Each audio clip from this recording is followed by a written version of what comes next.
चलो जी स्टार्ट करें। तो पहले तो ये बताओ, देखो अभी स्ट्रैटेजी की बात है तो अब लोग कैसे प्रिपरेशन कर रहे हो तुम लोग? तुम्हारे पास अभी कितने दिन हैं? अराउंड कितने दिन है? 15 दिन लगा लो उधर और एक महीना ये है ना, 40-45 डेज है, अराउंड 40 डेज मान लो। तो क्या करोगे? पहले पहले मैं ये कहूंगा कि ये जो PYQs है ना, पहले इसको ढंग से सॉल्व कर लो 4-5 बार, और इसमें सीखो क्या क्या नहीं आता है, और जो चीजें नहीं आए उसकी थ्योरी पढ़ सकते हो, and then again attempt questions. तो अभी तुम्हारा पर्पस होना चाहिए जो PYQs हैं, क्या एक सैंपल पेपर है, एक ये हो गया 18 का पेपर है, 19 का, फिर 20 का, 21, 22, 23, है ना? तो कितने पेपर हो गए तुम्हारे पास? 7 पेपर है टोटल, सैंपल क्वेश्चन को मिला लो। सो टोटल 7 पेपर यहाँ पे है। तो ये जो 7 पेपर है, इस पेपर को तुम कम से कम 4-5 बार सॉल्व करो, और ईच क्वेश्चन का सॉल्यूशन तुम्हें सीखना है। हो सकता है बहुत सारे तुम्हें आते ही हो पहले से, जो नहीं आते उसको सीखो। कैसे सीखोगे? तो अगर थ्योरीज नहीं आती, उसके पीछे के थ्योरीज पढ़ लो बुक से, ऑनलाइन, यूट्यूब, गूगल, मुझसे, कहीं से भी समहाउ सीखो, and then you solve that question. तो इसके जो पेपर्स यहाँ पे जितने PYQ हैं, इन सबके आपके सॉल्यूशन आपको आना चाहिए। ये हो गया। तो अब आता है तुम, मतलब इसमें सीखना है हाउ टू सॉल्व, और जो बिल्कुल नहीं पता टॉपिक, तो पहले टॉपिक पढ़ना पड़ेगा, वापस आओगे तुम। तो तुम्हारा फ्रेम ऑफ मतलब बेसिक रेफरेंस ये होने चाहिए कि इस रेफरेंस पे काम करना है कि ये क्वेश्चंस आए हैं तो इस तरह के क्वेश्चंस ही आएंगे। थोड़े आसान डिफिकल्ट हो सकता है, बट मोर और लेस ऐसा ही पेपर होगा, ठीक है ना? तो ये कॉन्सेप्ट्स आपको पकड़ने हैं। फिर वापस आ जाओ सिलेबस पे। सिलेबस में देखो ऐसे क्या क्या टॉपिक्स हैं जो आपको नहीं आते हैं, इनिशियली उस पर वर्क करो। तो क्या करना है, 11-12 की बुक उठाओ या IIT JEE की बुक उठाओ, उससे थ्योरीज कवर करो, एग्जाम्पल करो, एक्सरसाइजेस करो, कुछ क्वेश्चन सॉल्व करो somehow. Then PYQs mains advance के कर सकते हो सिलेबस से रिलेटेड। तो पूरा सिलेबस एक बार रिवाइज कर लो, ईच वर्ड जो सिलेबस का है उसको ढंग से कवर करो, डेफिनेशन, थ्योरम्स, उस पे based questions, and then time है मेंस एडवांस के क्वेश्चन करो, और एंड में 1-2 बार फिर से इसको एग्जाम के 2 दिन 4 दिन पहले फिर से इन सारे पेपर को 2-4 बार सॉल्व कर दो, तो ये ना प्रिपरेशन हो जाएगा, ठीक है? तो ये मेरे हिसाब से ऐसा तुम्हें करना चाहिए। बाकी तुम लोग बताओ, तो अभी कहां से हम लोग स्टार्ट करें? क्या कराऊं? हाँ 18 से सैंपल क्वेश्चन पेपर किया तुम लोगों ने? इसमें क्या है सर? एक बार अटेम्प्ट किया था। ओके तो इसमें जो जो क्वेश्चन नहीं होते वो डिस्कस कर सकते हैं हम लोग, ये है। हाँ जी। है ना? अब जैसे अभी मैं सॉल्व करूं, क्योंकि मैं भी पहली बार ही कर रहा हूं, मैं पहले से प्रिपरेशन करके पढ़ाने नहीं आता हूं, क्योंकि टाइम इतना नहीं है मेरे पास। तो अभी जो मान लो कुछ क्वेश्चन रह जाएगा तो वो मैं रात को जाके फिर ट्राई करूंगा, कल फिर उसका सोल्यूशन बताऊंगा, है ना? ऐसे क्वेश्चंस हो सकते हैं जो मुझे भी नहीं आते हो, तो कोई प्रॉब्लम नहीं है, क्योंकि मुझे भी सीखना है वो चीज, तो इट्स नो प्रॉब्लम। तो बस मुझे फिर मैं थोड़ा टाइम दो, फिर अगले क्लास में हम लोग फिर डिस्कस करेंगे जो क्वेश्चन नहीं आएगा, ये है। तो कहां से स्टार्ट करें? 18 से स्टार्ट करें, सैंपल क्वेश्चन से स्टार्ट करें? बाकी लोग बताओ, मेजोरिटी बताओ क्या करें? 18 से करना है, और ये तुम्हारा काम है सॉल्व करना, फिर उसके बाद तुम मुझे बताओ कि कैसे मैं तुम्हें हेल्प कर सकता हूँ, ये चीज है। कहां से स्टार्ट करें? सर प्रीवियस ईयर ही करवाइए, सैंपल पेपर नहीं किए। ठीक है, प्रीवियस ईयर ये 18 से स्टार्ट करते हैं, चलिए।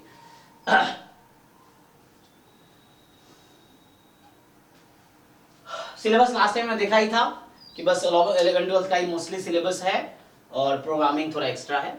सो ओके तो ये CMI 2018 का पेपर है। ओके ठीक। तो ये 15 मई 2018 को हुआ था पहली बार, मतलब 2018 में ये एग्जाम हुआ था, ठीक है? उसके बाद अभी कुछ ये इंफॉर्मेशन है जो तुम पढ़ सकते हो। तो यहाँ कुछ नोटेशंस होंगे।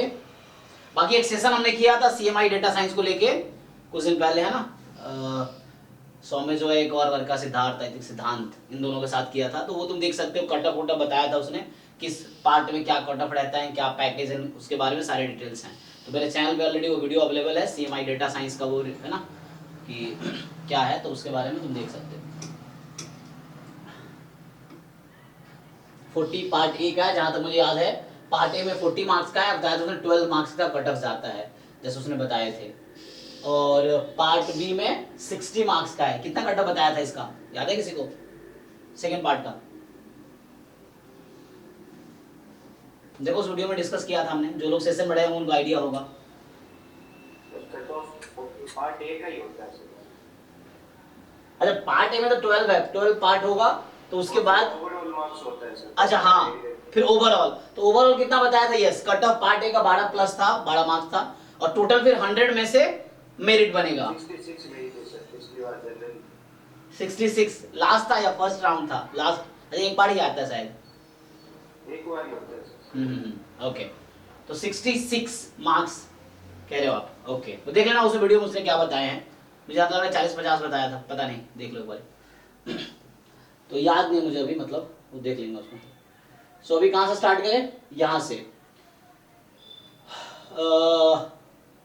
कह रहा है कि इसमें ठीक है, पढ़ लो क्या कह रहा है। This is the only place that will be seen for the credit part A, so carefully and clearly write the answers to each question on the designated line below.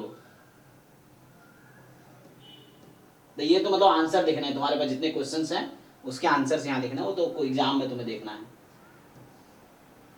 अब ये कुछ आपको पहले से बता रहा है, जो आपको पता होगा पहले से, है ना, कि कोई फंक्शन है उसको 1 कब बोलेंगे, तो fx is equal to fy imply x is equal to y। ये डेफिनेशन है 1 फंक्शन का। या x इज, है ना, इसी को दूसरे तरीके से x is not equal to y implies fx is not equal to fy, ऐसा लिख सकते हो। तो ये भी 1 फंक्शन का डेफिनेशन है। फिर बोल रहा है f is onto if for every y belongs to b there exist x belongs to a such that fx y।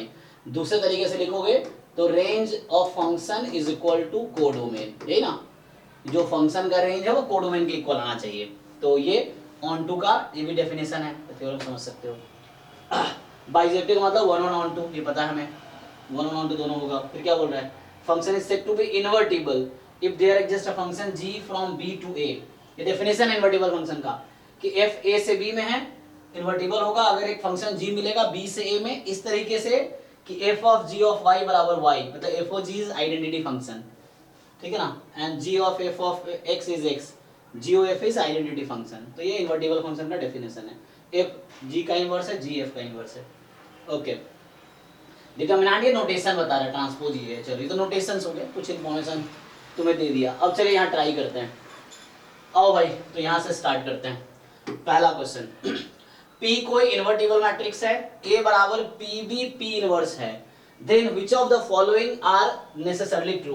पहले तो मुझे ये बताओ, ये किसका डेफिनेशन है? किसी को आइडिया है इसका?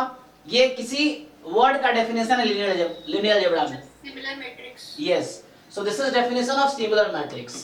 So A is similar matrix to B.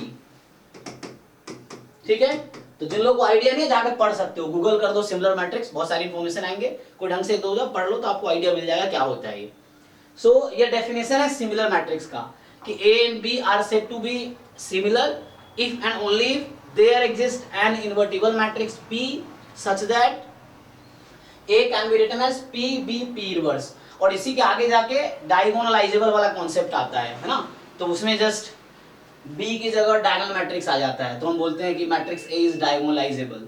तो वहां आता है कि मतलब कोई मैट्रिक्स डायगोनलाइजेबल है अगर वो किसी डायगोनल मैट्रिक्स के सिमिलर है। तो ये है, देखते हैं आपके पार्ट में है कि नहीं।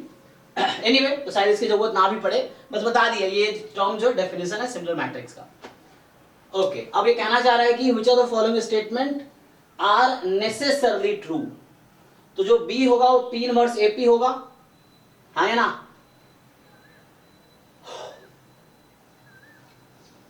तो चूंकि P तो इन्वर्टिबल है, अगर दोनों तरफ मैं, चलो इसी में देखो, अगर तुम ऐसा करो कि दोनों तरफ P इनवर्स से मल्टीप्लाई करो, क्या होगा? चेक करो, which of the following are necessarily true. तो ये क्या मोर देन 1 करेक्ट भी हो सकता है इसमें, ऐसा है क्या? Yes sir. अच्छा, इसे पढ़ना पड़ेगा, ये इस तब समझ आएगा ना। ओके ओके, सो मोर देन 1 ऑप्शन भी करेक्ट हो सकता है। फिर तो आपको बहुत केयरफुली ईच ऑप्शन को एनालाइज करना पड़ेगा, क्योंकि सिंगल करेक्ट अगर मान लो पहले से पता है कि एक ही करेक्ट होना है तो एक करेक्ट मिलता है, बाकी ऑप्शन को इग्नोर कर सकते हैं। लेकिन इसमें दिक्कत ये होता है कि आपको ईच ऑप्शन को एनालाइज करना पड़ेगा एंड डिसाइड करना पड़ेगा ये ट्रू है या फॉल्स है। क्योंकि अगर एक ऑप्शन गलत हो गए तो अब ये भी पूरा पढ़ना पड़ेगा इन्फॉर्मेशन, तो ये आई थिंक पार्शियल मार्किंग है इसमें। अगर मान लो 2 ऑप्शन ट्रू है और एक ऑप्शन टिक किया तो मार्क्स मिलेंगे? No sir. No. No sir. हाँ, जैसे जैम में भी यही है, जैम में सेम सिस्टम है कि मान लो MSQ पार्ट में जो 10 क्वेश्चन आते हैं, अगर तुम मोर देन 1 ऑप्शन करेक्ट है, एक ही टिक कर तो गलत माना जाएगा, तो उसके कोई मार्क्स नहीं मिलेंगे और नेगेटिव मार्किंग भी नहीं है उसके, है ना। तो यहाँ पार्शियल मार्किंग नहीं है मतलब। ओके, तो देखो ये तो आसान है। अब इसका क्या कर सकते हैं हम लोग, चलो उस उधर सॉल्व करता हूं मैं। पहले तुम लोग सॉल्व करके जरा बताओ आंसर, पहले तुम लोग ट्राई करो। देखो सीखने का सबसे अच्छा तरीका है खुद कोशिश करना बिना सॉल्यूशन देखे किसी का, क्योंकि सॉल्यूशन देखने के बाद हमारा दिमाग का डायरेक्शन फिक्स हो जाता है, तो आप 360 नहीं सोच पाओगे। जब हम खुद से ट्राई करते हैं तो हम हर डायरेक्शन में सोचते हैं, फिर हम एग्जैक्ट सॉल्यूशन पे पहुंचते हैं एक पर्टिकुलर डायरेक्शन में। तो ये डिसाइड करना इंपॉर्टेंट होता है कि क्या अप्रोच करेक्ट है, और ये किसी का अप्रोच देख के आप बहुत ज्यादा नहीं सीखोगे। जब आप ट्राई करोगे तो ट्राई करके आपको फिर समझ आएगा अच्छा ये सही है ये गलत है। तुम लोग ट्राई करना सबसे बेस्ट तरीका है सीखने का। तो पहले आपको ट्राई करो, बताओ कौन सा ऑप्शन करेक्ट लग रहा है आप लोगों को, फिर मैं करता हूं।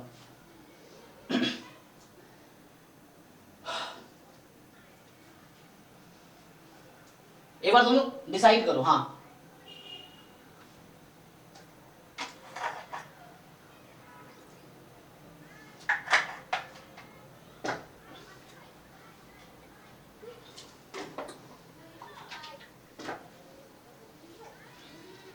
क्योंकि एग्जाम में तो डिसाइड करना पड़ेगा ना।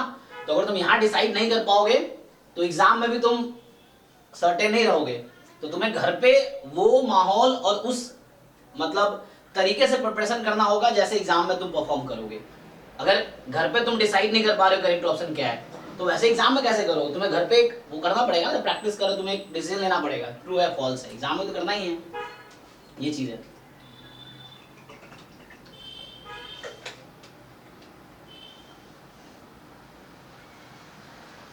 कोई बताओ क्या लग रहा है? जो लोग थोड़े सिंसियर है, जिन्होंने पढ़ रखा है पहले, एटलीस्ट ट्राई करो और तुम बस ये चेक करो कि तुम जो सोच रहे हो सही है गलत है। गलत होगा तो कोई दिक्कत नहीं है, एटलीस्ट सीखोगे ना। बट ट्राई करना बनता है ना, ट्राई करो, तुम्हारे हिसाब से क्या ऑप्शन करेक्ट होने चाहिए। इसका आंसर की देते हैं क्या ये लोग? एज ए सॉल्यूशन देते हैं ना। ओके, तो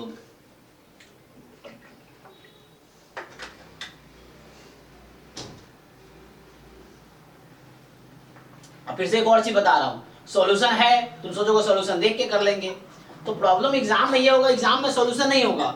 तो आपको दिमाग को डेवलप करना है, तो बिना सॉल्यूशन देखे पहले सॉल्व करो, अब बाद में सॉल्यूशन देखो। पहले सॉल्यूशन देखो, तुम्हारा दिमाग डेवलप नहीं होगा। तो जैसे तुम अभी हो, प्रिपरेशन के बाद भी तुम्हारा दिमाग उतना ही रहेगा। दिमाग डेवलप तब होगा जब तुम ट्राई करोगे खुद से बिना सॉल्यूशन देखे, तब सीखोगे। हाँ ABC, ओके। सो है ना, यहाँ B ट्रांसपोज बराबर A ट्रांसपोज, तो बताइए इसका मतलब ये भी हो गया कि A बराबर B, है ना। चलिए, तो यहाँ पे सिंपल क्या है कि two matrices are similar, it is not necessarily they are actually equal, ठीक है ना। सेनो मैट्रिसेस इक्वल नहीं होते हैं, दे आर नॉट इक्वल।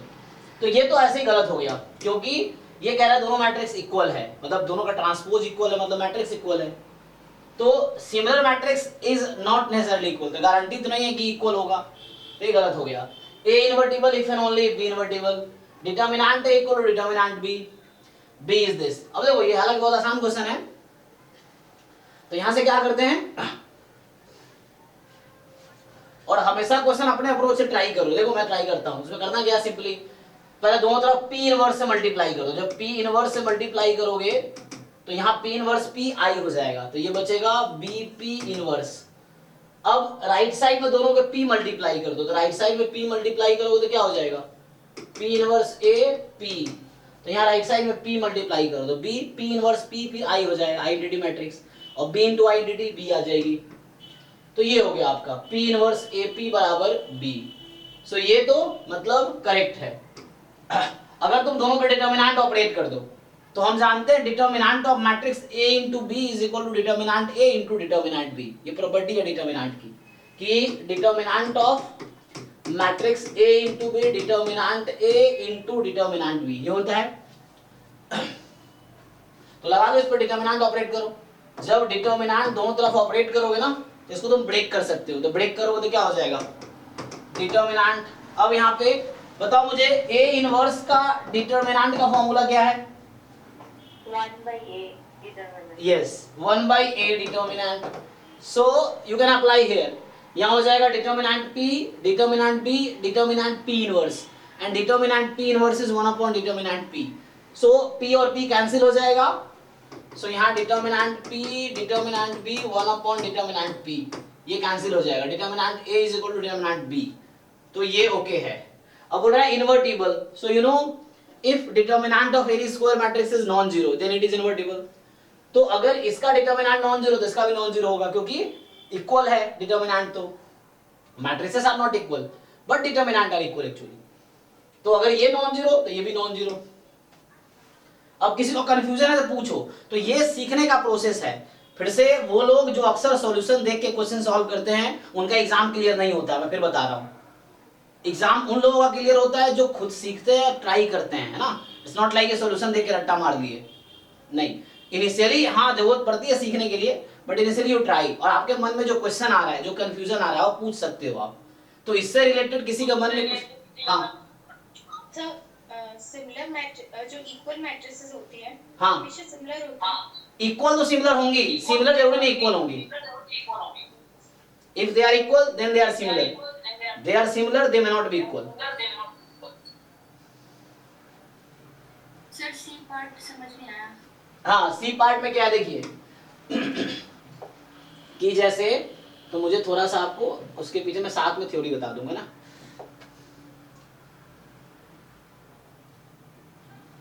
तो पहले देखो एक चीज होता है कि जितने भी टर्म्स आ रहे हैं क्वेश्चन में आपको टर्म का मीनिंग क्लियर होना चाहिए। इन्वर्टिबल का डेफिनेशन क्या है, या मीनिंग क्या है, या फॉर्मूला क्या है, या थ्योरम क्या है, दैट यू शुड नो। ये चलो तो इसको मैं एक बार फिर से इसको हटा देता हूं।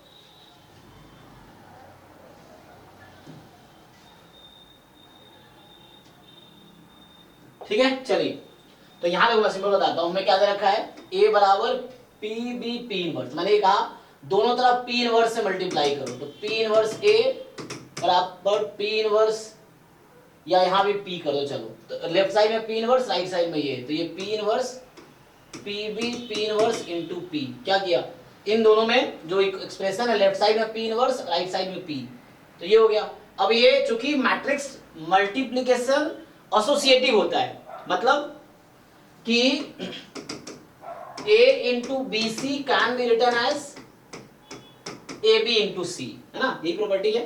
सो मैट्रिक्स मल्टीप्लिकेशन इज एसोसिएटिव, तो ये प्रॉपर्टी होल्ड करता है। Matrix multiplication is not commutative, A B और बी इक्वल नहीं होगा, जरूरी नहीं बट ये होगा। तो मैं ये कहना चाह रहा हूं ब्रैकेट को तुम चेंज कर सकते हो, तो जब ब्रैकेट इस पे लाओगे तो p इनवर्स p i हो जाएगा, p इनवर्स p i हो जाएगा, तो ये कहीं ना कहीं तुम्हारा b हो जाएगा, तो जो कि ऑप्शन ए है। दूसरा समझ आया ही तुम्हें, मैंने कहा दोनों में डिटर्मिनेंट लगा दो, तो ये ए के लिए कर रहा था, दूसरे में डिटर्मिनेंट लगा दो। अब डिटर्मिनेंट की प्रॉपर्टी है कि a इंटू बी इंटू सी का डिटर्मिनेंट इक्वल होगा determinant a determinant b into determinant c, ये डिटर्मिनेंट की प्रॉपर्टी है। तो उसके हेल्प से determinant p determinant b 1 upon determinant p, सो ये और ये कैंसिल हो गया। क्योंकि p एक इन्वर्टिबल मैट्रिक्स है, तो इन्वर्टिबल मैट्रिक्स का डिटर्मिनेंट क्या होगा, इन्वर्टिबल मैट्रिक्स का डिटर्मिनेंट क्या होगा,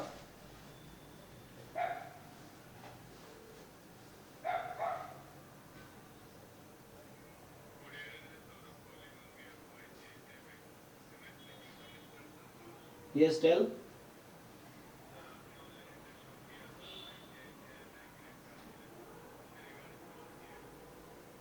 This is not right time to talk actually। हाँ so देखो जी, मैं बोल रहा हूं कि a matrix A is invertible if and only if determinant of A is non-zero।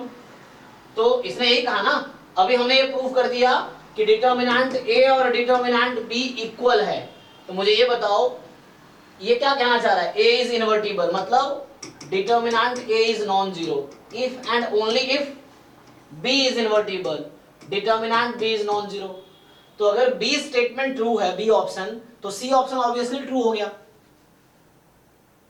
है ना, है ना, क्योंकि इक्वल ही है। तो जब A का डिटर्मिनेंट नॉन जीरो तो B का भी नॉन जीरो, है ना। ये इफ एंड ओनली को मतलब तुम इसको अज्यूम कर लो, suppose determinant A is non zero, तो दोनों तो इक्वल ही है, तो then B is also non zero.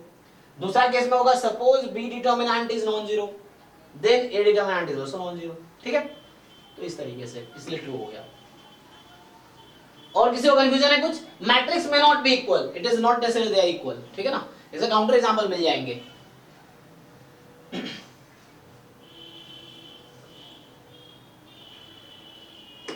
तो सिमिलर मैट्रिसेस में नॉट बी इक्वल, ओके।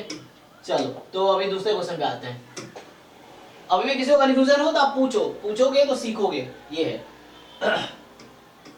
और सेकेंड क्वेश्चन है ए बी सी डी, चार मैट्रिक्स दे रखा है, which of the following statement are true. आसान है ना, ये तो आता है निकालना, बताओ मुझे कोई निकाल के। डिटर्मिनेंट ए कितना आ रहा है, डिटर्मिनेंट बी कितना आ रहा है, डिटर्मिनेंट सी कितना आ रहा है। और मैं फिर से बोल रहा हूं, जो लोग सीखना चाहते हैं पहले अपना सॉल्यूशन लिखो, फिर किसी का सॉल्यूशन देखो, चाहे वो ऑफिशियल सॉल्यूशन हो कुछ भी हो।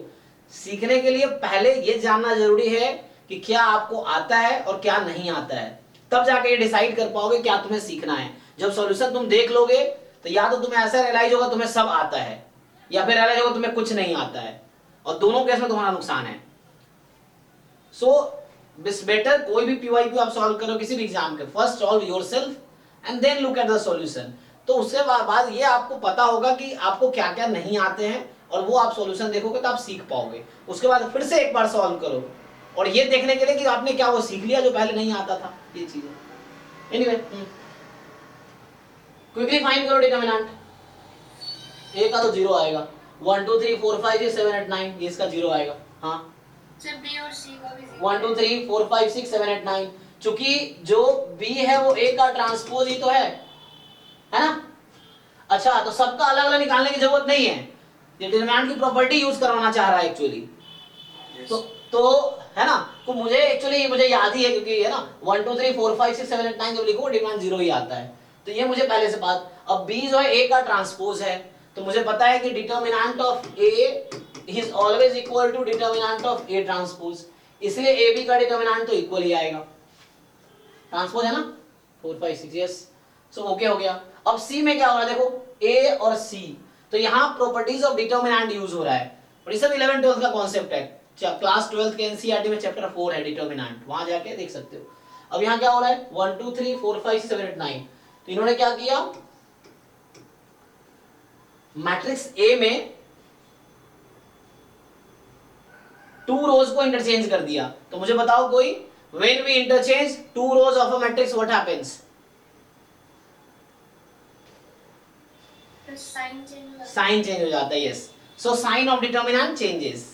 सो अल्लाह ये जीरो ही है तो कोई प्रॉब्लम नहीं है। तो हालांकि यहाँ पे जो होगा कि ए से सी में क्या है, ए का डिटरमिनेंट जीरो आएगा, तो ये इन्होंने जस्ट फर्स्ट और सेकंड रो इंटरचेंज कर दिया। तो ये है मतलब थ्योरेटिकली क्या होगा कि determinant of C will be minus of determinant A, but ये तो जीरो है ना। तो एंड नाउ अब यहाँ पे आ जाओ, तो 1 2 3 4 5 6 7 8 9 था, तो इसने क्या नया चेंज किया कि जो डायगोनल वाले हैं उसको माइनस से मल्टीप्लाई कर दिया है, हाँ ये बस चेंज किया है।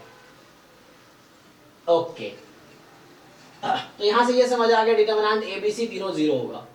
सो ए बी सी तीनों जीरो होगा, चूंकि ए बी सी तीनों जीरो होगा तो ये तो इक्वल हो जाएगा ना, ये भी जीरो है ये भी जीरो है, तो ए बी सी तीनों का डिटरमिनेंट जीरो है। Okay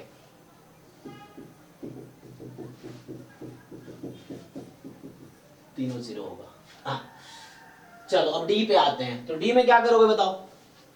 so what can we do,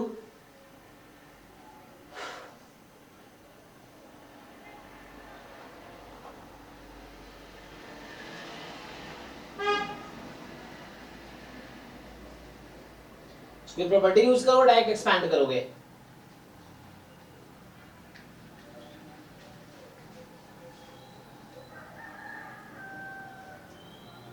तो यहाँ 1 2 3 4 5 6 7 8 9, तो 159 पे माइनस लगा दिया, तो इससे क्या फायदा होगा हमारा? अगर प्रॉपर्टी लगाऊं तो कुछ होगा, ये निकालना पड़ेगा। डिटरमिनेंट एक्सपैंड करके बताओ कितना आता है, कोई एक्सपैंड किए हो?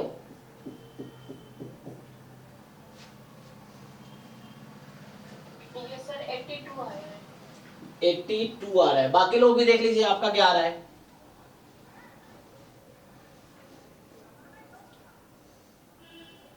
सो 82 अगर आ रहा है तो इसका मतलब है तो ये तो इक्वल होगा नहीं, फिर तो ये तो गलत होगा, ये भी गलत होगा, फिर तो चेक कर लो एक बारी जी,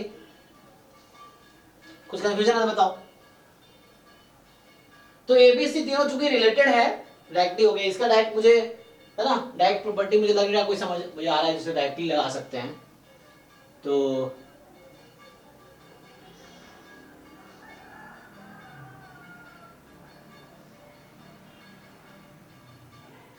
ठीक है ना, तो कंफ्यूजन नहीं होना चाहिए। चलो आगे, कुछ क्वेश्चन है तो पूछो। थर्ड देखो, थर्ड कह रहा है कि x आपके पास x जो है रो मैट्रिक्स है, एक रो मैट्रिक्स है, which of the following statement are true, x transpose x is, अच्छा तो आसान है ना, तो x ट्रांसपोज जब लिखोगे तो क्या हो जाएगा, मतलब आसान तो सारे क्वेश्चन है हालांकि, तो x ट्रांसपोज ये हो गया। अब आप कह रहे हैं, पहला कह रहा है कि x ट्रांसपोज, तो बहुत इजी से आप डिसाइड कर लो, बताने की जरूरत नहीं है। तो इसका ये 3x1 है और ये 1x3 है, तो जब आप x इंटू एक्स ट्रांसपोज करोगे तो एक मैट्रिक्स आपका क्या मैट्रिक्स आएगा, x का ऑर्डर है 1x3 और यहाँ है 3x1, तो ये 1x1 आएगी। और जब x ट्रांसपोज x करोगे तो x ट्रांसपोज पहले लिखोगे आप, तो 3x1 फिर 1x3, तो ये कितने आएगी 3x3। तो सिंपल जो मल्टीप्लिकेशन का कंडीशन है कि a इंटू बी आपका डिफाइन कब होता है, जब a में number of columns and b में नंबर ऑफ रो इक्वल हो, एंड जो प्रोडक्ट का आपका जो ऑर्डर आएगा that will be the number of row in a and number of column in b। So ये ठीक है ना, सबको पता है ना मैट्रिक्स मल्टीप्लिकेशन का rule, that is only, so आसान है। तो एक तो ये समझ आ गया कि आपका x ट्रांसपोज x जो है वो 3x3 का है, x ट्रांसपोज 3 का नहीं है। फिर x ट्रांसपोज 1x1 का है, ये सही है।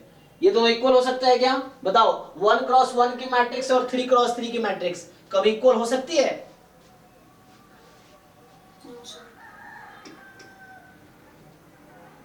सो कोई टू मैट्रिक्स इक्वल कब हो सकती है? First thing they must have same order, and second thing corresponding element must be equal, ये चीज है। तो ये हो गया। फोर्थ वाला क्या कह रहा है, जो फोर्थ क्वेश्चन है, ए कोई n क्रॉस n मैट्रिक्स है said to be symmetric, definition दे दिया आपको ऑलरेडी कि सिमेट्रिक बोलेंगे अगर ऐसा होगा। Suppose A is an arbitrary 2x2 matrix, okay, then which of the following matrices are symmetric. तो ये भी तो ऐसे आसान सा ही समझ लो, जैसे मैं ऑप्शन ए में इसने कहा A ट्रांसपोज A है, इसका मैं फिर से ट्रांसपोज लगा देता हूं, मान लो पूरे का, खोल दो इसको, तो आपको पता है ना इसका फॉर्मूला बताओ मुझे कोई, A इंटू बी ट्रांसपोज का फॉर्मूला क्या होता है? बस यही लगा लेते हैं यहाँ पे, तो जो बाद वाले पे ट्रांसपोज पहले लगेगा और फिर इस पे बाद में, तो A का ट्रांसपोज बनेगा ये, एंड A ट्रांसपोज का ट्रांसपोज तो A, तो जब मैंने इसका ट्रांसपोज लिया ये खुद का ही इक्वल आ गया ना, तो इसका मतलब ये सिमेट्रिक तो है, पूछा सिमेट्रिक ये तो है। अब A ट्रांसपोज के बारे में सोचते हैं तो इस पे भी ट्रांसपोज लगा देते हैं, तो यहाँ A ट्रांसपोज है, इस पे ट्रांसपोज लगा दो, बाद वाले का पहले ट्रांसपोज A आ जाएगा और फिर A ट्रांसपोज, मतलब ये भी ओके है, इसका ट्रांसपोज लिया सेम ही आ गया, चेक कर लो, ठीक है ना। अब इस पे बात करना है तो यहाँ इन्होंने क्या कहा है कि A हाँ सिमेट्री का डेफिनेशन लिखा था, फिर अब आर्बिट्री 2x2 का मैट्रिक्स है, ये 2x2 मैट्रिक्स, ये भी 2x2 है ना, इसी को ब्लॉक मैट्रिक्स बोलते हैं, यहाँ ब्लॉक्स हैं, तो ये मैट्रिक्स ही है एक्चुअली यहाँ पे। तो अब इसके बारे में सोचना है आपको, तो बताओ अगर इसका ट्रांसपोज लूंगा तो क्या होगा, क्या सेम आएगी? तो एग्जांपल से देख लो, जैसे जो सी ऑप्शन में कुछ इस तरह zero matrix A transpose zero matrix, से खुद एक मैट्रिक्स है। अच्छा सी ऑप्शन में है हमारे पास ए बी, सॉरी ये बी है, बी में तो ये डी ऑप्शन है एक्चुअली, ये भी गलत लिखा मैंने, रुको इसको स्क्रीनशॉट लेता हूँ। चेक कर लो एक बार बस, तो एग्जांपल लेके चेक कर सकते हो या ऐसे डिसाइड कर लो।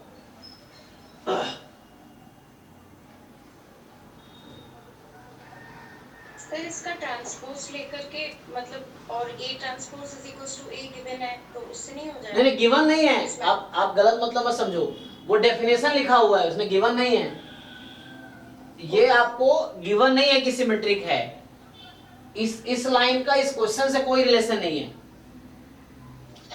वो आपको बस बता रहा था कि सिमेट्रिक मैट्रिक्स का क्या मतलब है, वो आपको बता रहा है कि एक मैट्रिक्स सिमेट्रिक होने का मतलब क्या है। ऐसा नहीं कि ए मैट्रिक्स सिमेट्रिक है, ऐसा कहीं नहीं लिखा है, ठीक है ना। इस स्टेटमेंट का क्वेश्चन से रिलेशन नहीं है, वो एक डेफिनेशन है। जैसे कई बार जैसे हायर लेवल के इंस्टीट्यूट पे जाओगे ना, तो वो ये एक्सपेक्ट नहीं करते तुम्हें चीजें याद हो, वो ये एक्सपेक्ट करते हैं कि तुम उसको अप्लाई कर पाओ, है ना। जैसे ओपन बुक एग्जाम टाइप का कॉन्सेप्ट सुना होगा आपने, आईटीज में भी खूब होते हैं कि मतलब तुम्हें क्या होगा, जो फाइनल एग्जाम होते हैं तुम्हें पेपर दे देंगे, वो 2 दिन का टाइम दे देंगे, 2 दिन के बाद सबमिट करना, तभी तुम सॉल्व नहीं कर पाओगे, तुम गूगल यूज कर लो, कुछ भी कर लो। तो इस तरह चीज, तो वहां पर्पस ये होता है कि तुम अप्लाई कर पाओ चीजें, ये नहीं कि रट्टा मारो, मतलब डेफिनेशन रट्टा नहीं मारो, डेफिनेशन तुम्हें बता देंगे वो कि तुम कोई भी किताब यूज कर लो, कोई प्रॉब्लम, तुम इसको सॉल्व करके लाओ, मेन ये है। सो यहाँ पर्पस ये लाइन, फर्स्ट लाइन सिर्फ इसलिए लिखी है कि सिमेट्रिक का डेफिनेशन क्या है वो लिख दिया है, ये है इसका, ये मतलब यहाँ एसिमेट्रिक मैट्रिक्स है, वैसा नहीं है। तो आपको समझ आ जाए कहना क्या चाह रहा है, ये बस बता रहा था कि कोई सिमेट्रिक बोलेंगे अगर ऐसे, ये डेफिनेशन है सिमेट्रिक मैट्रिक्स का, तो इसका इस क्वेश्चन में यूज नहीं करना। वो समझा रहा है कि यहाँ पे ये सिमेट्रिक का मतलब क्या होता है, जिसको नहीं पता सिमेट्रिक क्या होता है वो पहले समझा दे रहा है कि सिमेट्रिक मैट्रिक्स क्या है, अब उस कंसेप्ट पे आगे बढ़ रहा है। बोल रहा है कि suppose A is arbitrary 2x2 matrix, यहाँ नहीं लिखा है सिमेट्रिक है, आर्बिट्री मतलब कोई भी मैट्रिक्स हो सकती है 2x2। देन कौन सी मैट्रिक्स सिमेट्रिक, अब डिसाइड करना है आपको कि कौन सी सिमेट्रिक है एक्चुअली, ठीक है ना। तो मैं एक एग्जांपल बनाता हूं ये बी ऑप्शन के लिए। मान लो जैसे ए मैं अपनी मर्जी से अगर मैं ऐसा ले लूं फॉर एग्जांपल 1 2 3 4, तो ये जो बी ऑप्शन है ये क्या बनेगा, सी। तो ये पहले तो 0 का मतलब 0 0 0 0 ये है, इस 0 का मतलब ए ट्रांसपोज इसका लूंगा मैं तो 1 2 3 4 हो जाएगी, और ए का मतलब, और ये 0 0 0 0। अब तुम इस मैट्रिक्स को देख के बताओ क्या ये सिमेट्रिक है, हाँ या ना।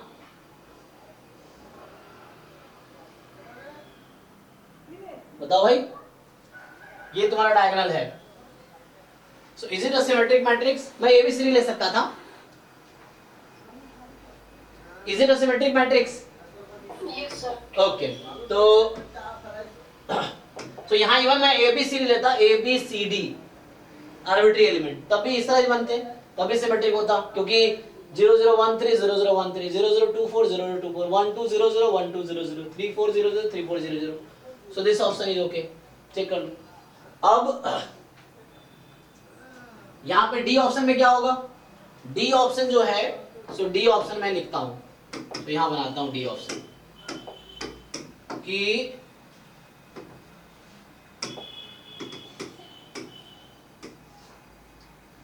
ओके। अल्लाह इसका सॉल्यूशन, मैंने सॉल्यूशन देखा नहीं, मैं तरीके से सॉल्व कर रहा हूं, हो सकता है उसने किसी और तरीके से किया हो, अपने तरीके कर सकते हो, बट सी। सो a 0 0, तो यहाँ पे मैं अगर यही मैट्रिक्स की बात करूं, सो 1 2 3 4 0 0 0 0 ये ब्लॉक मैट्रिक्स बोलते हैं, और यहाँ पे 0 0 0 0 a ट्रांसपोज लेना है, तो 1 2 3 4 ये सिमेट्रिक है क्या? हाँ सर। तो मैंने क्या किया, a की जगह ये रखा है, ट्रांसपोज ले लेंगे तो इसका ट्रांसपोज 1 2 3 4 आ जाएगा ना, यहाँ से a ट्रांसपोज ले लोगे, सो 1 2 3 4 है। सो यहाँ फर्स्ट रो में है 1 2 0 0, यहाँ है 1 3 0 0, ये तो सिमेट्रिक नहीं है। सिमेट्रिक कब होता है, जब फर्स्ट रो और फर्स्ट कॉलम सेम हो, तो ये रफली इस तरह से ना, तो यहाँ 1 2 0 1 3 ये नहीं है, तो डी ऑप्शन आउट हो गया। किसी को कंफ्यूजन है पूछो, इस क्वेश्चन में कोई कंफ्यूजन है किसी को? चलो तो आगे बढ़ते हैं।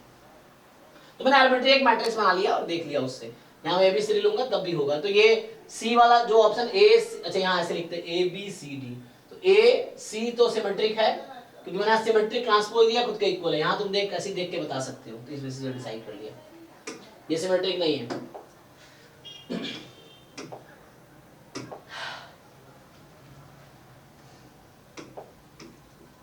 चलो तो ये हो गया। अब यहाँ पे आते हैं, ये कह रहा है कि description for the following 3 questions. Z एक कॉन्टिन्यूअस रैंडम वेरिएबल है which follows normal distribution with mean 0 standard deviation 1। तो मतलब x जो है नॉर्मल 0 1 है। ओके अब यहाँ पे ये तो जस्ट वो नोटेशन आप जानते हैं ना, ये 1/√2 पाई, ये तो पीडीएफ है स्टैंडर्ड नॉर्मल का और ये डेफिनेशन है। तो मतलब फाई ए का मीनिंग बता रहा है क्या मतलब है। So this we know already है ना, ये CDF of Z at A, तो इसी का नोटेशन है कैपिटल फाई ए। तो ये हम पहले से भी जानते हैं हम लोग कि phi A is the notation for CDF of standard normal random variable. Okay तो ये डेटा कुछ दे रखा है 5 - 2 5 - 1 5 0 5 1 5 2। ओके अब बोल रहा नोट करो x बराबर म्यू प्लस सिग्मा z है, तो इसको ठीक से लिखोगे तो यहां से आ जाएगा x minus mu upon sigma, ये आपका z है एक्चुअली। अच्छा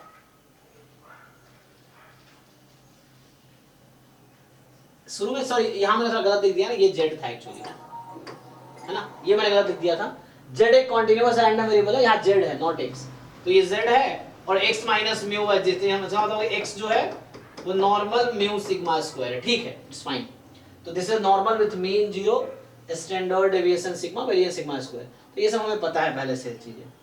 अब the length of the life of a instrument produced by a machine has a normal distribution with mean 24 month, standard deviation 2 month। अच्छा तो length of the life of instrument produced by a machine, तो lifetime बोल देता हूँ मैं, तो lifetime of a machine या lifetime of a product है ना, तो उसका डिस्ट्रीब्यूशन दे रखा है, इसको कुछ नाम दे दो।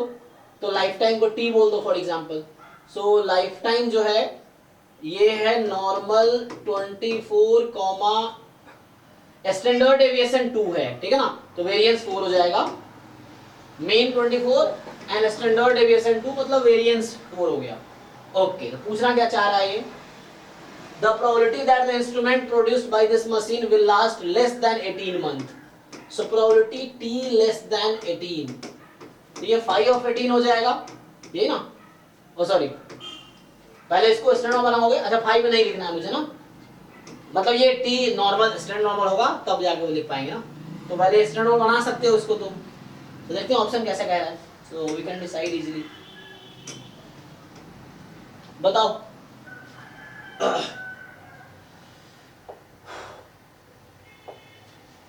तुम लोग डिसाइड कर पाओगे, देखो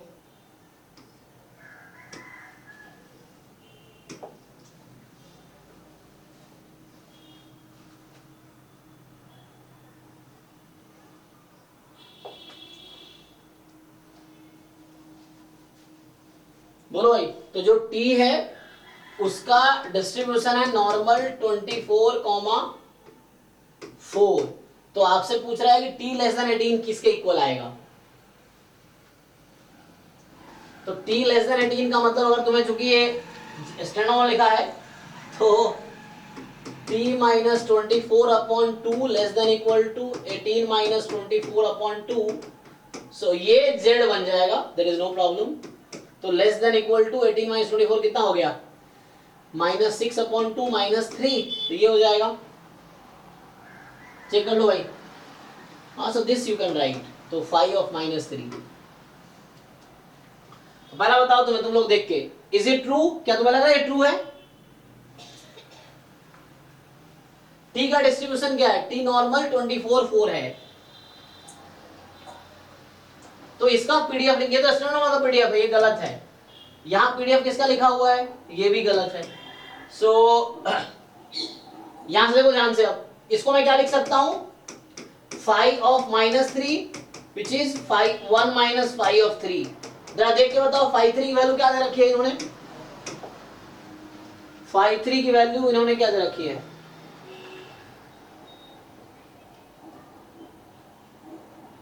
फाइव थ्री दिया है, फाइव थ्री दिया ही नहीं। सर गिवन ही नहीं है क्वेश्चन। अच्छा फाइव थ्री नहीं गिवन है। सर वो रेंज निकाल लेंगे हम सर, 5 2 से छोटा होगा 5 माइनस। यस ओके, तो उससे भी सोच सकते हैं हम लोग, टेबल स्टैंडर्ड बना सकते हैं।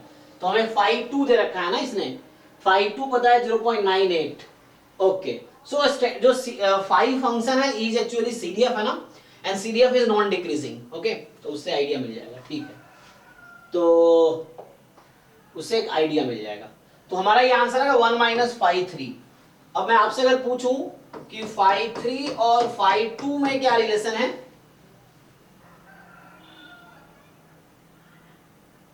बोलो। ग्रेटर देन है सर 5। सो सिंपली आप यू नो ऑलरेडी है ना। सो अगर मैं रफली बनाऊं तो ये जैसे 0 है, सो 5 2 का मतलब है इतना प्रोबेबिलिटी है ना, 5 3 का मतलब है इतनी प्रोबेबिलिटी। सो ऑब्वियसली है ना, ये मैं चूंकि PDF के थ्रू बता रहा हूं। सो this is also more than this. So 1 minus 5 3 जो होगा, अच्छा इसी से कर रहा हूं डिसाइड।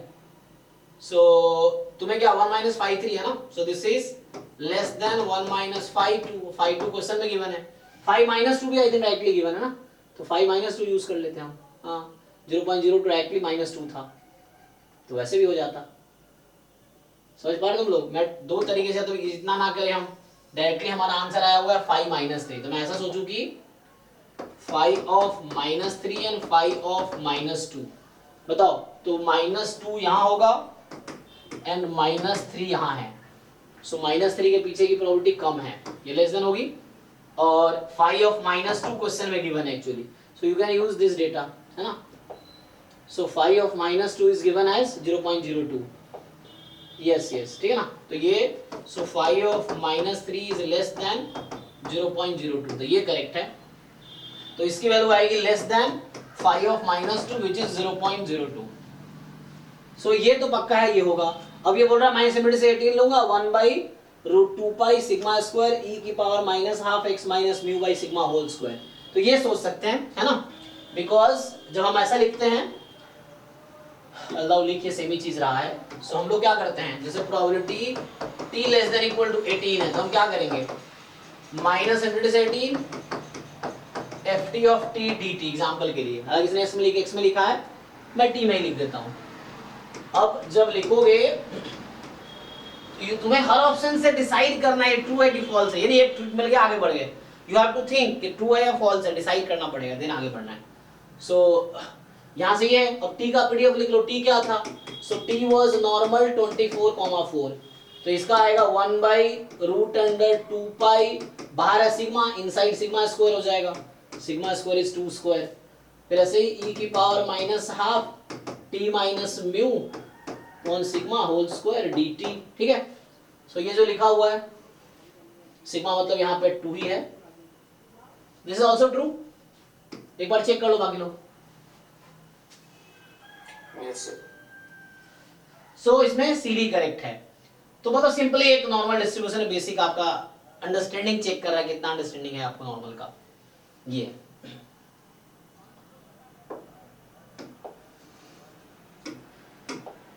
फिर भी किसी को कंफ्यूजन हो तो फिर से पूछो। इस क्वेश्चन में अभी किसी को कुछ कंफ्यूजन हो तो आप क्वेश्चन करो, देन क्लियर होगा। Anyone has any confusion? हाँ सर ये probability of t less then 18 था ना, कैपिटल T, उसका जी। आपने जो नेक्स्ट स्टेप लिखा उसका समझा दो। हाँ, t ये था ना, t था नॉर्मल मीन 24 स्टैंडर्ड डेविएशन 2, तो 24 वेरिएंस 2 का स्क्वायर 4 हो जाएगा। तो यहाँ मतलब इसने t इसका नाम दिया मैंने, length of the life of instrument produced by machine, तो ये t इसका नाम दिया। तो क्या पूछा है, प्रोबेबिलिटी t लेस देन 18, यही ना। तो इसको दो तरीके से कैलकुलेट कर सकते हैं। एक तो है तुम ये कर लो -18 PDF ऑफ t dt। अब तुम्हें पता होगा नॉर्मल डिस्ट्रीब्यूशन का PDF क्या होता है, वही लिख लो। नॉर्मल डिस्ट्रीब्यूशन का PDF लिखो, म्यू के जगह 24 रखो, सिग्मा स्क्वायर के जगह 4 रखो, मतलब सिग्मा के जगह 2 रखो, तो म्यू के जगह 24 और सिग्मा की जगह 2। तो नॉर्मल डिस्ट्रीब्यूशन का PDF लिखो, यहाँ पे जस्ट म्यू को 24 2 रखना, तो ये सीधा सीधा डी ऑप्शन आ जाएगा, ठीक है। एक तरीका ये है। दूसरा तरीका है t लेस देन 18 था तो हम इसको स्टैंडर्ड नॉर्मल में कन्वर्ट करते, जो मैंने किया था। सो t में से t का मीन घटाओ, स्टैंडर्ड डेविएशन से डिवाइड करो, तो यू नो कि x minus mu upon sigma normal 0 1 हो जाता है। तो सेम यहाँ पे हो गया -3 और ये z बन गया एक्चुअली अब। सो this is now probability capital Z less than -3 which is 5 of -3। अब 5 -3 जो है, सो 5 of -3 is less than 5 of -2 which is 0.02। तो ये भी ट्रू हो गया। अब ये गलत इसलिए क्योंकि ये पीडीएफ स्टैंडर्ड नॉर्मल का लिखा हुआ है, तो यहाँ मुझे पीडीएफ लिखना पड़ेगा टी का। तो ये ऑप्शन गलत इसलिए, स्टैंडर्ड नॉर्मल का पीडीएफ है इसलिए गलत है, ना पीडीएफ नॉर्मल 01 का है। ठीक है जी, क्या कंफ्यूजन था पूछो फिर से, क्लियर हुआ कि नहीं? तो ये प्रोबेबिलिटी ऑफ टी, ये आपने p माइनस 24/2 कैसे किया? ये चेंज हाँ, तो आपको ये थ्योरम पता है क्या? Do you know if x is normal mu comma sigma square, then x minus mu upon sigma का डिस्ट्रीब्यूशन क्या होता है?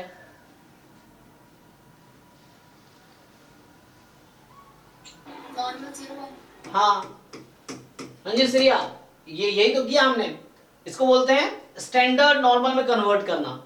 तो मेरे पास शुरू में जो है तो वही तो किया मैंने। अभी जो t मेरे पास है उस क्वेश्चन में t इज नॉर्मल 24,2 स्क्वायर, तो t माइनस 24 जो कि म्यू है अपॉन 2 विल हैव नॉर्मल 0 1 जिसको हम z बोलते हैं, तो ये z में कन्वर्ट हो जाएगा, ये z में कन्वर्ट हो जाएगा, z स्टैंडर्ड नॉर्मल होता है, यही तो किया हमने। और यही probability capital Z less than t for example, या कुछ भी कैपिटल Z लेस देन, यहाँ कुछ भी ले लो, अब स्मॉल z लेना है स्मॉल z लिख लो। So this is 5 of small z। अभी तो कोई बेसिक आपका क्लियर हो जाना चाहिए ये सब प्रिपरेशन के बाद भी।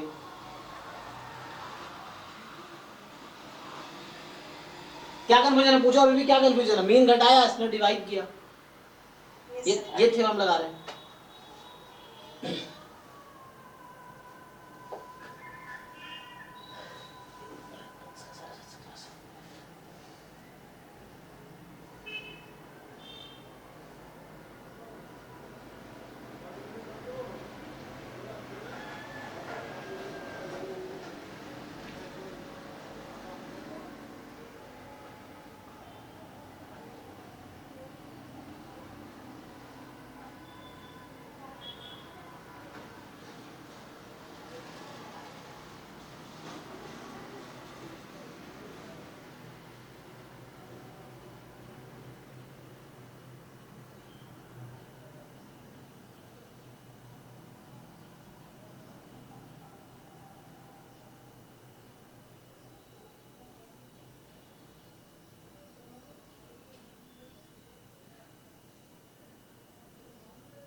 हाँ, तो नेक्स्ट सेकेंड क्वेश्चन जो है, अब आगे आ जाओ। तो ये तो इन्फॉर्मेशन दिया इन्होंने, सेकेंड क्वेश्चन पे आओ। सेकेंड क्वेश्चन पूछ रहा है कि the probability that the instrument produced by this machine will die between 18 and 24, ये ना मंथ, क्या निकाल पाओगे? तो फिर से वो दो तरीका है, जो पिछले क्वेश्चन में दो तरीके थे। एक डायरेक्टली है कि हम ऐसा करें 18 से 24 में इसका पीडीएफ को इंटीग्रेट कर दे। सो 18 24 1/√2 पाई सिग्मा स्क्वायर e की पावर माइनस हाफ दिस, एक तो ये है डायरेक्टली। दूसरा तरीका है कि तुम इसको स्टैंडर्ड नॉर्मल में कन्वर्ट करो फिर से। तो फिर से अगर कन्वर्ट करोगे, दो तरीका है, तो उसमें ये हो जाएगा कि probability t minus 24/2 less then कितना हो जाएगा यहाँ पे -3, और यहाँ हो जाएगा 0, चेक कर लो।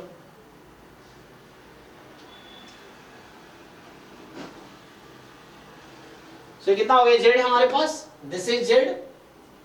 सो ये आ जाएगा प्रोबेबिलिटी z की वैल्यू क्या है, -3 से लेके 0 तक। तो ये कितना आ गया? तो z है आपका -3 से 0, ठीक है ना। सो z है -3 से 0। सो ये आ जाएगा हमारे पास कितना,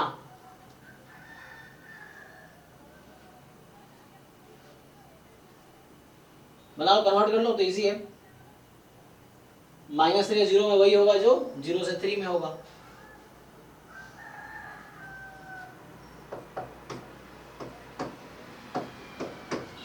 ये होता ना, तो उसको भी लिख सकते हो, जैसे भी देख लो, या -3 से करना उससे भी हो जाएगा। तो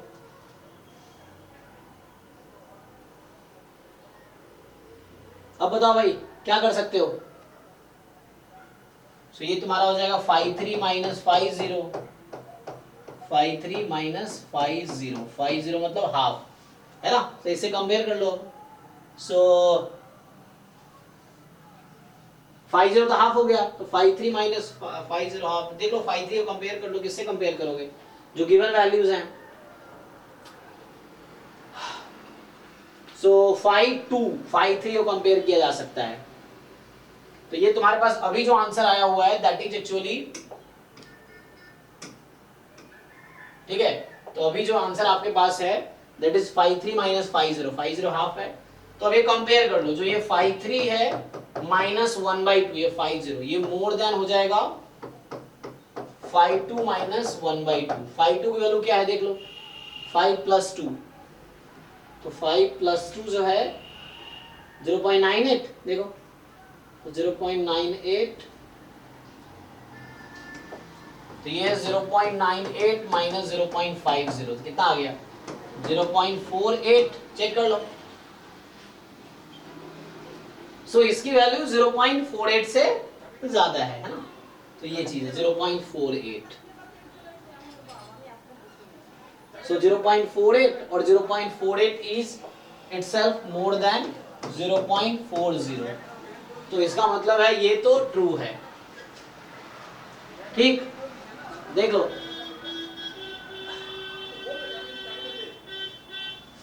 अब सेकेंड तरीके से सोचिए, अगर हम यहां ने 53 माइनस 50 किया तो ये मिला,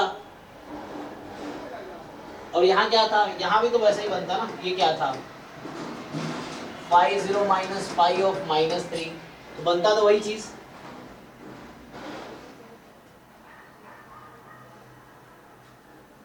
तो लेस देन तो नहीं, लेस देन बता पाएंगे जी, बताओ कोई। मोर देन तो समझ आ गया, क्या लेस देन बता पाएंगे किससे होगा।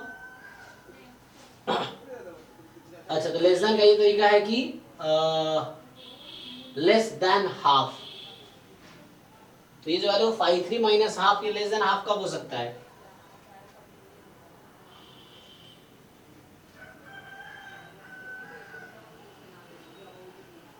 हम सोचते देखो क्या ये ट्रू हो सकता है। सपोज ये जो हमने निकाले हैं, ये जो 53 माइनस 50 है, मैं इसका सोच रहा हूँ डी ऑप्शन का, ठीक है ना, कि क्या ये लेस देन हाफ हो सकता है। तो लेस देन हाफ कब होगा, ये 53 माइनस 1/2 लेस देन 1/2 कर देता हूँ, तो यहां से आ जाएगा 53 इज लेस देन 1, ठीक।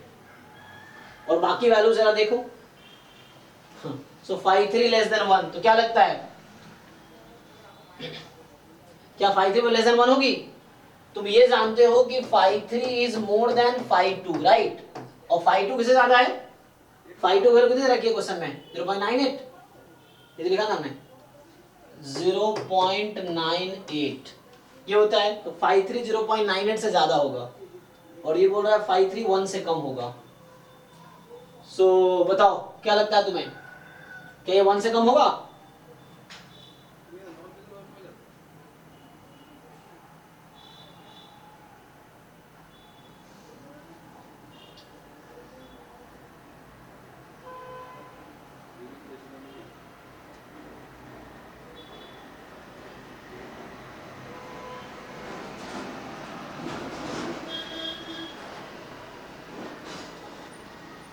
तो बोला ये ट्रू नहीं है ना, जरूरी नहीं है कि 53 तुम्हारा है ना 0.9 है, वो 53 एक्चुअली ज्यादा वो हो जाता है, करीब 50 हाफ होता है।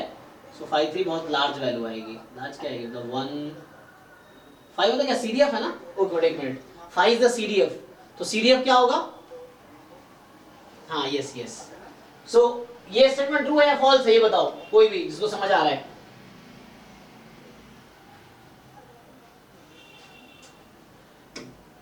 किसी को समझ नहीं आ रहा क्या, अगर तुमसे मैं पूछूं कि फाई एट प्लस इंफिनिटी ये कितनी होती है, 1। अब 5 प्लस इंफिनिटी और 5 3 में क्या रिलेशन है? लेस देन तो ये ट्रू है कि फॉल्स है? ट्रू है तो ये अगर ट्रू है तो ये क्या मैंने यहाँ पे कि 5 3 माइनस 1/2 जो मेरा है, इसने कहा लेस देन 0.5 होगा। तो ये ऐसा कब होगा? जब ऐसा होगा। और ऐसा है क्या? क्वेश्चन ये, इज इट ट्रू? अगर ये ट्रू तो ये भी ट्रू हो जाएगा। तो yes it is true. Why? Because 5 3 is less than 5 infinity. तो 5 इंफिनिटी तो 1 होता है, तो ये तो 5 इंफिनिटी है। सो 3 is less then infinity, yes, तो ये भी ट्रू हो गया। किसी को कंफ्यूजन है पूछो। अच्छा यहां पे रह गया ये ए वाला छूट गया ना, बाकी तो मैं देख ही लिए। सो हमने देखा सी भी ट्रू है, डी भी ट्रू है, और अब बचा ए। ए कितना आया था?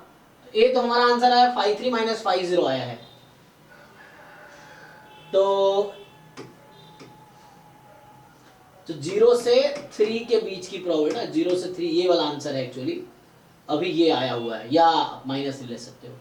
सो 0.5 माइनस 5 माइनस 2, इसको सोचो तो इसके थ्रू तुम सोच सकते हो, ठीक है। सिमेट्रिक होता है ये। तो ये क्या कहना चाह रहा है? ये जो मेरा आंसर आया है क्या इक्वल है? क्वेश्चन ये है मेरा। अब चलो इधर लिखता हूं मैं। तो हमारा क्वेश्चन क्या है अब कि ये जो हमारा आंसर है 5 3 माइनस 5 0, 5 3 माइनस 5 0। तो ऑप्शन ए कहना चाह रहा है क्या ये इक्वल है किसके? ऑप्शन ए कह रहा है इक्वल है 5 हाफ माइनस 5 1/2, सॉरी 5 माइनस 2। क्या दोनों इक्वल होगा? Question is this, are they equal? ये डिसाइड करना हमें।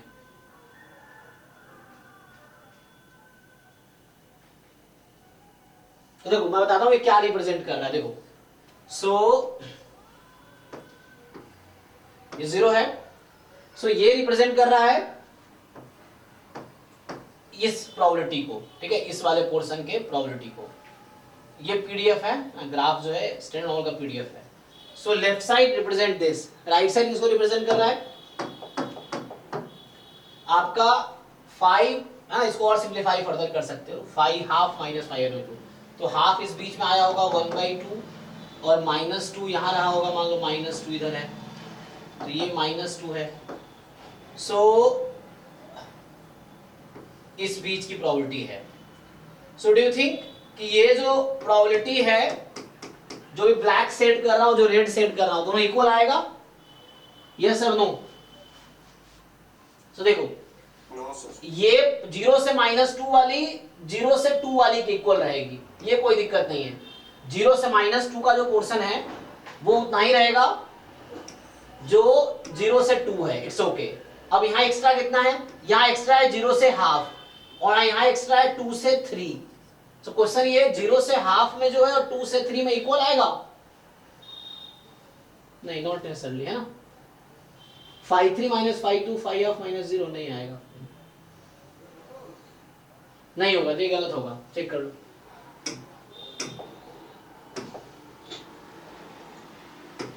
एक बार चेक कर लो तुम लोग, क्या है बताओ, कुछ कंफ्यूजन है पूछो।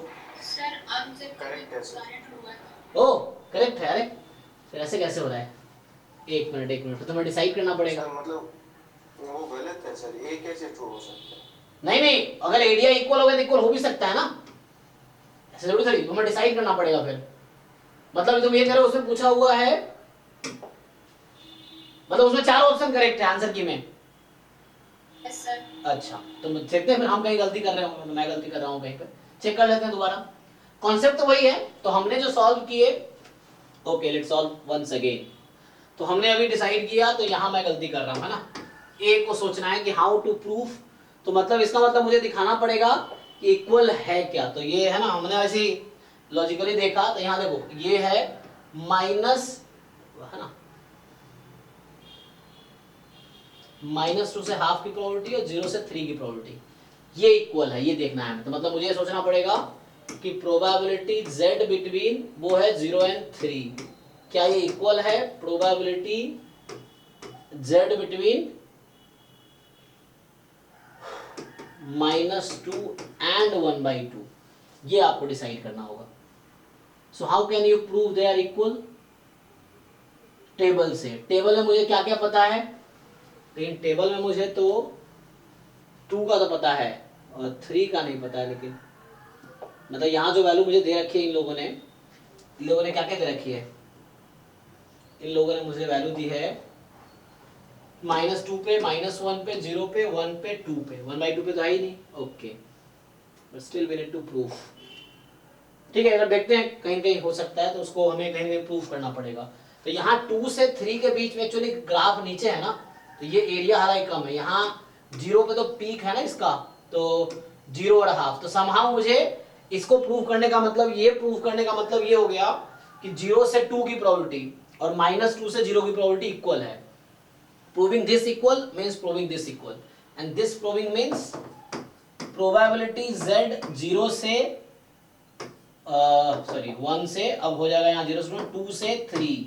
तो मुझे ये चेक करना होगा कि 2 से 3 होने की प्रोबेबिलिटी z की, और यहाँ एक्स्ट्रा कितना है, यहाँ एक्स्ट्रा है आपका क्योंकि हमने -2 से 0 का कर दिया, 0 से हाफ, तो 0 से हाफ। तो ये चीज हमें डिसाइड करना पड़ेगा कि 2 से 3 के बीच का प्रोबेबिलिटी z का और 0 से हाफ के बीच का प्रोबेबिलिटी, क्या ये इक्वल है।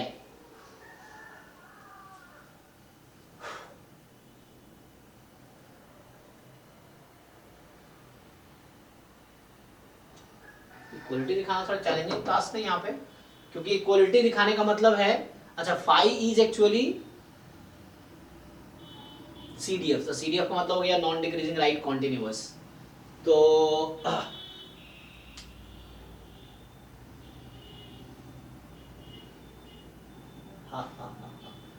ओके,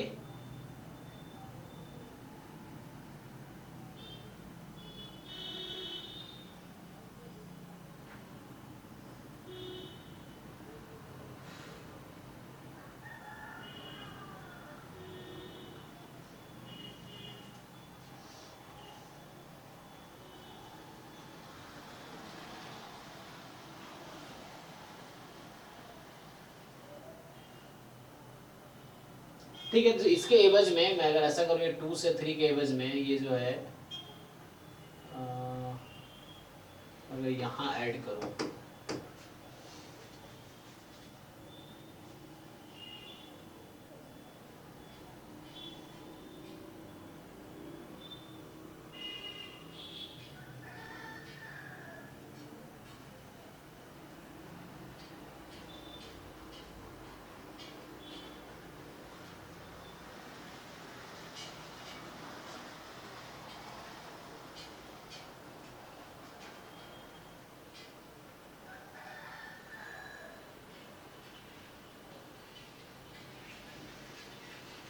यानी तो एक तो मुझे 5 3 चलो -5 2 इसका आइडिया है, यहाँ से 5 1/2 माइनस ये 1/2, चलो 5 2 से दे रखा है मुझे।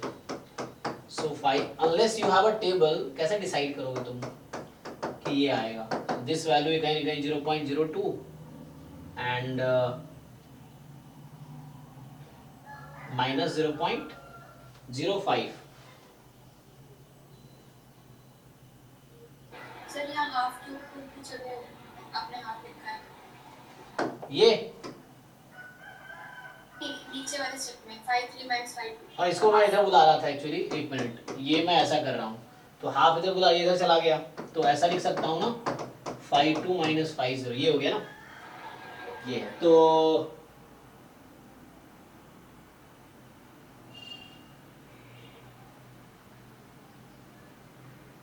इसको मुझे देखना पड़ेगा प्रूफ इसका ना। सो यहाँ से ये है कि चलो इसकी वैल्यू तो मुझे पता है, ये आई थिंक हमें दे रखा है ना क्वेश्चन में, तो कि 5 2 जो है ये 0.98 है, सो दिस इज 0.98 और 0.5, सो 0.48, ये तो ठीक है।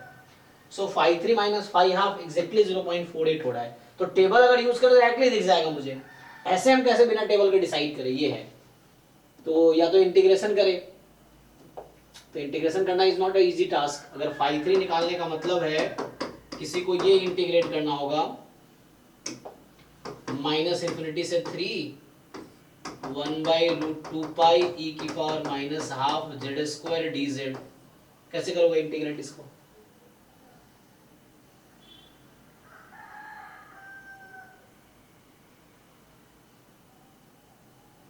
ठीक है, इसको मैं ट्राई करता हूँ, इसको अगले क्लास में डिस्कस करते हैं, अभी टाइम आगे बढ़ते हैं। सो कैसे इक्वल है,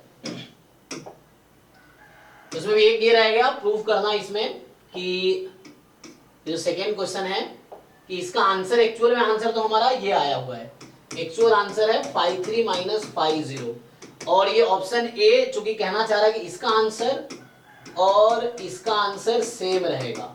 अब ये कैसे रहेगा ये हमें भी डिसाइड करना पड़ेगा, ठीक है ना, ये चीज है। मतलब एरिया उस बीच में 0 से 3 का एरिया, और इधर मैं कह रहा हूं कि -2 और 1/2 का एरिया इक्वल है, तो ये समहाउ यही प्रूव करना पड़ेगा कि एरिया 0 से 3 का और -2 से हाफ का वो एरिया इक्वल है। हो जाए, कोई टेक्निक तो होगा, मैं देखता हूँ, तो इसको रहने दो। तो एक क्वेश्चन इसका रह गया, अभी 6 का ये पार्ट रह गया। चलो अगला क्या है, कहाँ चले गया, 7th। तो 7th कह रहा है कि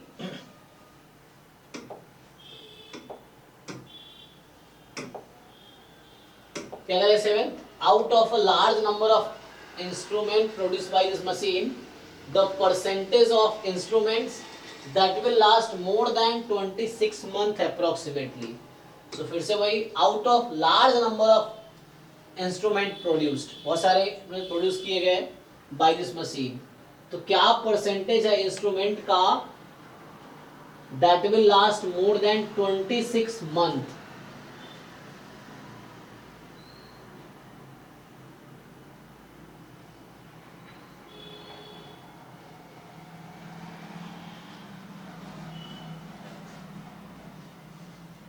तो निकालो प्रोबेबिलिटी, अभी ये देखो t मोर देन 26, तो ये तो निकाला जा सकता है।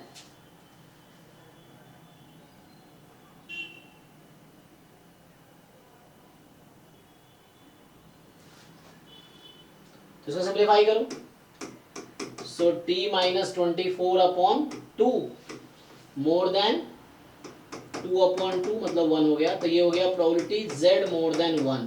तो z मोर देन मतलब 1 माइनस 5 1 है ना, ये है, सो 1 माइनस 5 ऑफ 1, तो इसका आंसर अभी निकल गया 1 माइनस 5 ऑफ 1, तो इसका जो एक्चुअल आंसर आ रहा है 1 माइनस 5 ऑफ 1, और 5 1 दे रखा है ना यहाँ पे, 5 1 की वैल्यू कितनी है, सो आ गया 5 1 0.84 है ना, तो 0.84 है, तो अभी मैंने जस्ट है ना ये कैलकुलेट किया हमने, तो 1 माइनस 0.84 कितना होगा 0.16, ये है।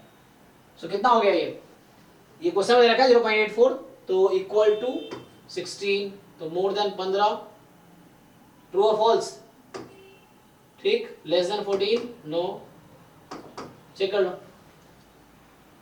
यस सर ये है ना। तो 16% आ गया, तो 15 से ज्यादा ही तो है इसीलिए, सो 1 माइनस 5 1 क्वेश्चन में दे रखा है, तो उससे आ गया। चलिए अब कह रहा है description of the following 4 questions, 4 question नीचे होगा, उसके लिए ये डिस्क्रिप्शन है आपके पास। Given below is the time table for the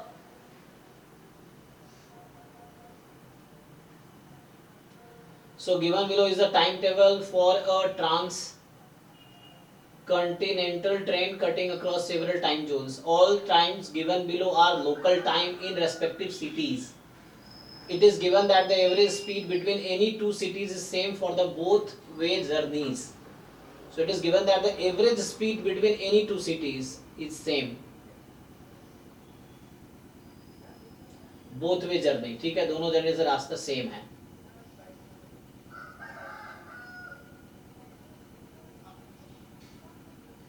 ठीक है, क्या बोला, local time arrival departure, okay,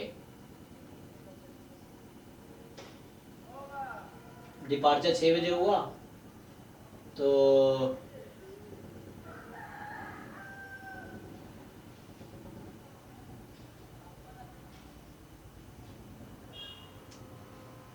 मतलब ये क्या कहना चाह रहे हैं यहाँ से कि यहाँ जूट पे पहुंची 6 बजे, यहाँ से 7:45 पे पहुंची, तो यहाँ से निकली ना 6 बजे 7:45 पे, then started 7:50, then 9:40, 9:45 and so on. और लास्ट में यहाँ पे जाके 10:40 पे स्टॉप हो गई। और दूसरा कह रहा है कि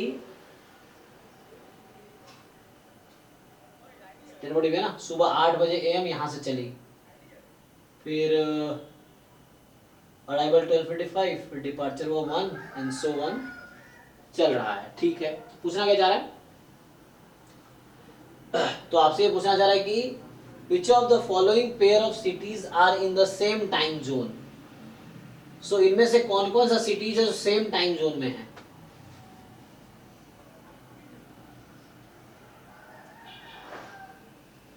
बताओ।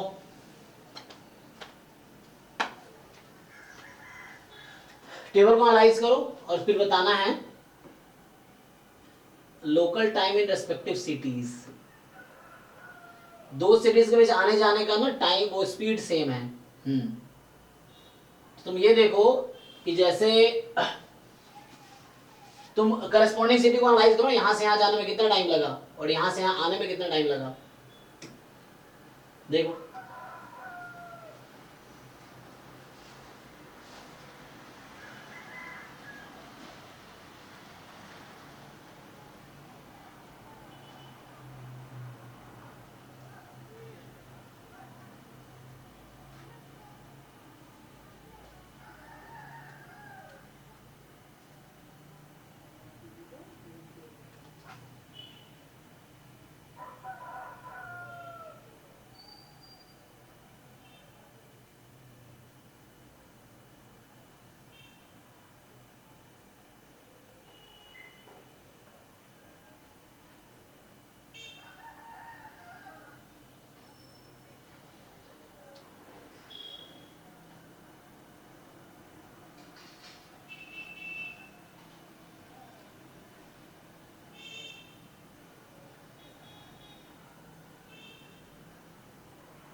कुछ समझ आ रहा है तुम लोगों को कि नहीं?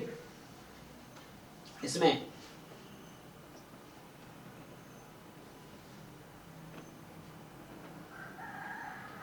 सेम टाइम जोन का क्या मतलब है? मतलब मैं तुम्हें ये चलो पहला ऑप्शन सोचते हैं, ये जो जूट एंड याग है, सो यहां से देखो, यहाँ पे कितने बजे इसने स्टार्ट किया? 6 AM पे। कितने कहाँ कितने टाइम पे पहुंचा? कितना टाइम लगा इसको? 6 AM और 7:45 के बीच कितना टाइम है? Sir 1 hour 45 minutes। ठीक है, सो एक जर्नी में 1 hour 45 मिनट लगा। अब उल्टा सोचो, यहाँ देखो, जब यहाँ पे इसने डिपार्चर कितने बजे हुआ? अब याग से तुम जूट में देखो क्या होगा।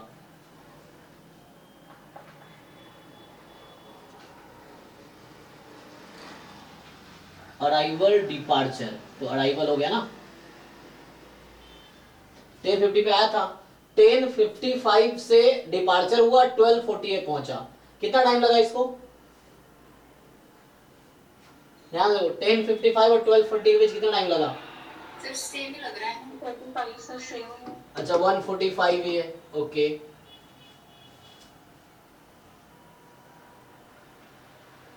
बाकी में वैसे ही है, बाकी में कंपेयर करो। जैसे अगला है जूम और वीप, इसका क्या हो रहा है? तो डिपार्चर हुआ 9:45 और यहां पहुंचे 12:10 में। कितना टाइम लगा इसमें?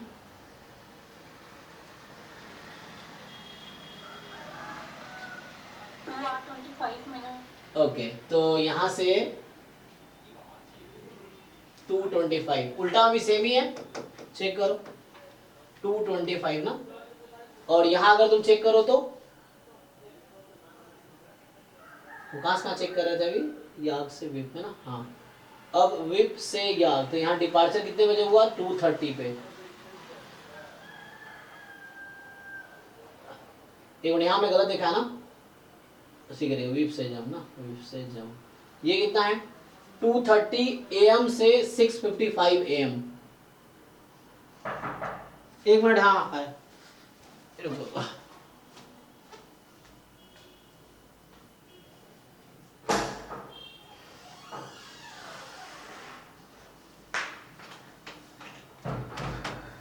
कितना टाइम लग रहा है इसको, सेम? Exam 25. 4 hours 25. 2:25 यहाँ भी है, क्या सब में ऐसा ही सेम है? 4:25. हाँ, 4 यहाँ 4:25, यहाँ कितना था? यहाँ तो एक सेम। ये 2:25, यहाँ 4:25। Yes sir. ओके, अब बताओ आगे, सेम वर्क और क्या है, यूआप जो भी है, इसके बीच का देखो यहाँ से। तो यहाँ पे डिपार्चर हुआ 2:50 पे, अराइवल हुआ 4:05, कितना टाइम लगा?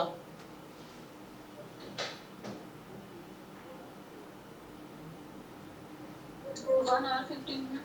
1:15, ठीक है। अब यहाँ देखो, यहाँ वापस, सो इसका डिपार्चर हुआ 8:35 और पहुंचा 11:50 पे, 3:50.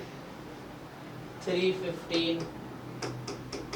ओके, एंड नेक्स्ट ऐसा ही टिक्स और सब। सो टिक्स से डिपार्चर हुआ इस पे और अराइवल हुआ 7:40। तो बताओ 5:45 7:40 टाइम 1:55. 1:55। और उल्टा जर्नी अगर देखेंगे तो हमें अब 3:55. कहाँ पे, यहाँ पे Yes sir. 3:50.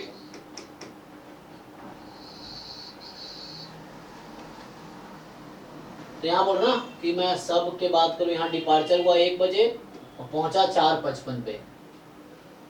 तो देख लो किसमें इक्वल आया है। सर एक बार। सो यही करेक्ट आंसर होना चाहिए। क्या दे रखा है, ये सर ये है। ठीक है ना।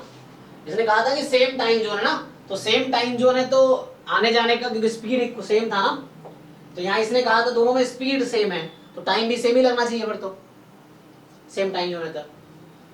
सो average speed between any two cities is same, तो जब स्पीड सेम है और टाइम जोन भी सेम है तो इक्वल टाइम लगेंगे। तो डिफरेंट टाइम इसलिए लग रहा है कि टाइम जोन बदल जा रहा है, तो इसीलिए ठीक है। Write down the total time taken in minutes by train to go from Jute to Raj. ये लिख सकते हो ना, आसान है ना। So Jute to Raj, question बड़ा डाल दो, total time taken in minutes by train to go from Jute to Raj, तो कितना हो गया, यहां से लेके कहां तक, यहां तक कितना टाइम लगा इसको। 6 AM पे स्टार्ट किया था और 10:40 पे पहुंचा। क्या बीच का टाइम काउंट करो कि नहीं, जो स्टॉपिंग पीरियड है। स्टॉपिंग पीरियड हर बार 5 मिनट का है ना। तो ये तो निकाल दोगे ना, 6 AM से लेकर 10:40 तक PM कितने घंटे लगे। 2 hours का टाइम जोन का भी तो. एक मिनट रुको, पहले क्या बोल रहा हूँ, तुम क्या बोल रहे हो। हाँ तो जैसे ये विप से वेग पे है सर, ये जम से विप, उनमें 2 hours का टाइम लेग था, टाइम जोन में 2 hours का। अच्छा, एक मिनट रुको, यहाँ पे क्या लिखा था पहले तो ये देख ले। तो इन्फॉर्मेशन इतना ही है ना। अभी सर हमने जैसे बी पार्ट के लिए लिखा था सर। हाँ हाँ, बी पार्ट के लिए 2 hours का टाइम लेग आ रहा है, टाइम जोन में फर्क है 2 hours। टाइम जोन में, आने जाने में फर्क।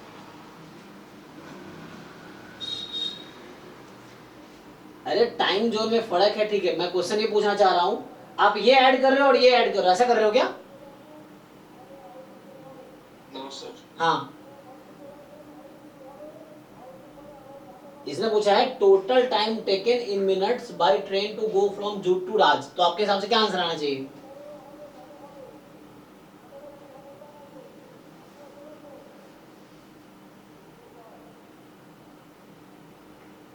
सर एक बार ऊपर लेना पड़ेगा।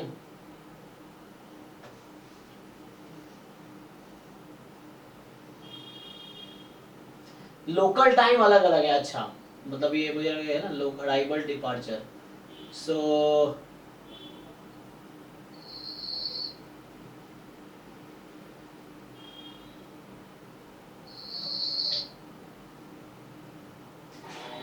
सर ऐसे सोच सकते हैं कि ये जो इंटरवल बना सकते हैं हम इसमें, अगर 5 मिनट्स का डिफरेंस है तो ऐड सब्ट्रैक्ट करके इंटरवल बना के ऐड नहीं कर सकते, जैसे ऐसे छोटी क्लासेस में करते थे।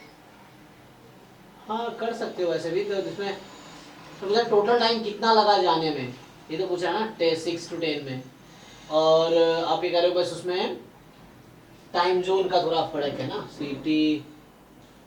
क्वेश्चन ये कह रहा था given below the time table for transcontinental train cutting across several time zones, all the time given below are the local time in respective cities, so it is given that the average speed between any two cities is the same for both way journey.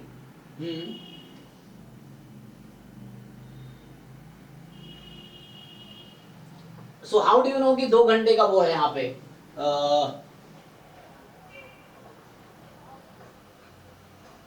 अच्छा एक minute, हाँ मैं समझ रहा तुम जो कहना चाह रहे हो कि लाइक यहाँ पे ये हो रहा है, लेकिन ये सिर्फ जाने का टाइम पूछ रहा है ना, कितना टाइम लगा। अब ये सोच रहे हो कि ओके यहाँ पे 145 यहाँ 225 यहाँ 425 115 315 155 355, तो इन दोनों में 2 घंटे का आप कह रहे हो कि वो हो गया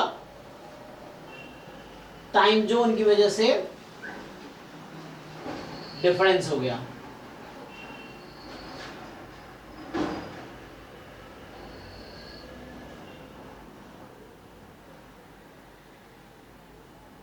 लेकिन हमें जाते टाइम का ही सोचना है ना, तो तुम इसका लगाओ कितना होगा, ये कितना होगा, अभी हमें सिर्फ इसका सोचना है, यहां से यहां तक का ये है। निकालो आंसर क्या कह रहा है, आंसर क्या दे रखा है इन्होंने,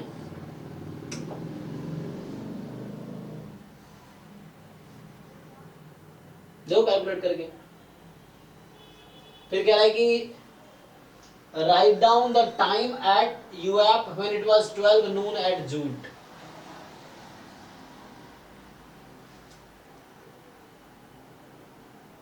तो जब जा रहे थे तो उसमें टाइम इतना लग रहा था, जब वो टाइम जोन है ना चेंज हो रहा था ना बीच में, इसीलिए तो टाइम जोन चेंज हुआ तो टाइम ज्यादा लगा। टाइम जोन हटा दो,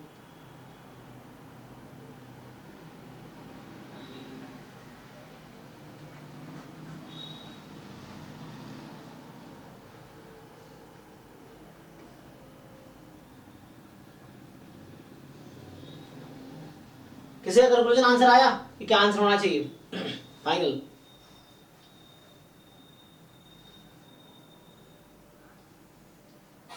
सर एक कोशिश क्या बताऊं, बोलिए। तो 6 AM से 10:40 PM तक टोटल 16 hours and 14 minutes का डिफरेंस है। ओके और यहाँ पे अगर मतलब ये जो टाइम डिफरेंसेस है क्वेश्चन 8 में, तो हर एक में 2 hours का डिफरेंस है। हाँ उससे मिला के टोटल 6 hours का डिफरेंस हो गया, उससे अगर ऐड कर देते हैं तो आ रहा है आंसर। अच्छा, तो जैसे यहाँ पे 2 आवर का डिफरेंस हुआ ना, क्योंकि इस सिटी से इस सिटी जाने में इतना लगा, आने में इतना टाइम लग रहा है, यहाँ जाने में इतना टाइम लग रहा है, आने में इतना लग रहा है। तो आप ये कह रहे हैं कि वहां पे क्या हो रहा है, दिस प्लस 6 आवर्स आप करते हैं तो आंसर आता है जो दे रखा है उन्होंने। हाँ 16 आवर्स दिस एंड प्लस 6, मतलब टाइम जोन का ना वो था, तो टाइम जोन की वजह से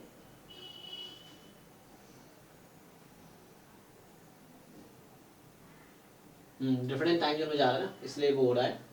सो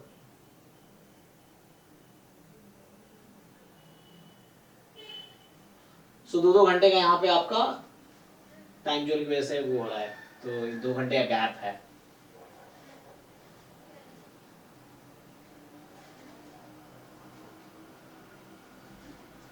तो इसी 2 घंटे का मुझे लग रहा है वो करना पड़ेगा आपको, 2 घंटे को मैनेज करना पड़ेगा, वहां भी ऐसे ही है।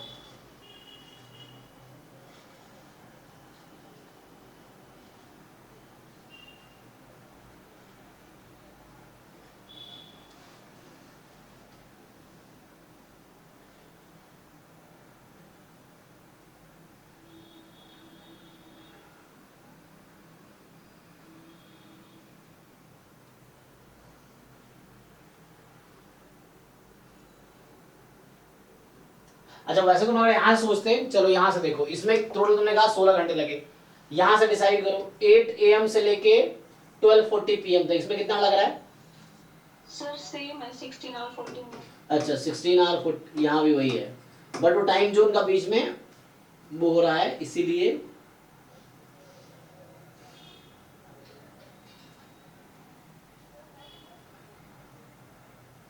टाइम जोन की वजह तुम्हें क्या करना है, 6 आवर्स ऐड करने पड़ेंगे, क्योंकि वो टाइम उस हिसाब से कम होता रहा।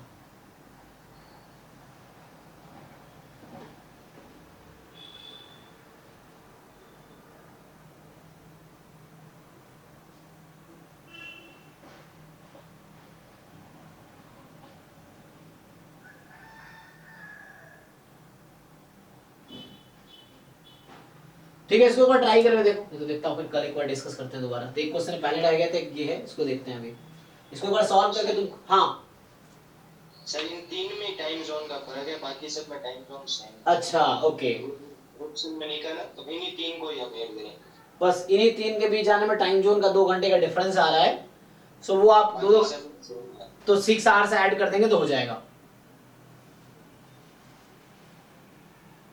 सर डाउट ये ऐड क्यों किया, सब्ट्रैक्ट भी तो कर सकते। हाँ अच्छा, तो टाइम जोन क्या हो रहा है, मान लो एग्जांपल के लिए, अब टाइम जोन आगे या पीछे उस पर डिपेंड करेगा, है ना। यस जैसे वहां का टाइम मान लो 2 घंटे आगे है, तो हम 2 घंटे लगाए या 2 घंटे ऑलरेडी आगे चल रहा है, तो 4 घंटे का हमारा जर्नी हो जाएगा, या 2 घंटे पीछे है तो उसके हिसाब से, तो इससे एनालाइज करना पड़ेगा कि ऐड क्यों किया, सब्ट्रैक्ट क्यों नहीं किया। यस क्वेश्चन तो सही है।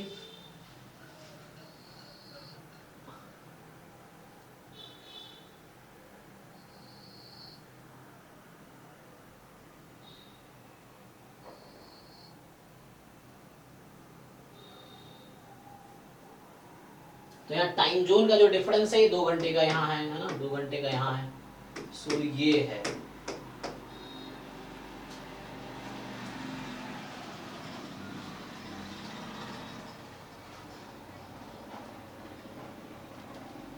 ऐड क्यों किया, सब्ट्रैक्ट क्यों नहीं किया क्वेश्चन में, हाँ। सो सब्ट्रैक्ट हम तब करते तो टाइम जोन आपका बढ़ रहा होगा, क्योंकि ऐसे ये रियल नेम तो है नहीं कि वैसे हम गेस करें, तो ऐसे कुछ बना रखा है ना, मान लो हमें तो आइडिया भी नहीं उतना कहाँ क्या टाइम जोन चल रहा है, तो ये जिसे बता रखा उसके हिसाब से देखते हैं।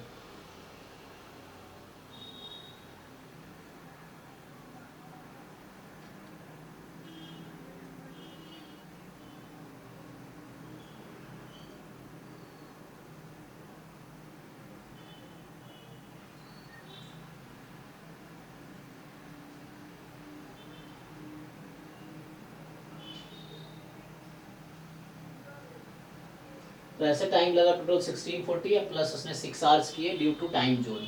टाइम जोन की वजह से मेरा लग रहा है कि टाइम ना जर्नी में 6 घंटे ज़्यादा लगे होंगे, इसमें वो हो गया, कवर हो गया।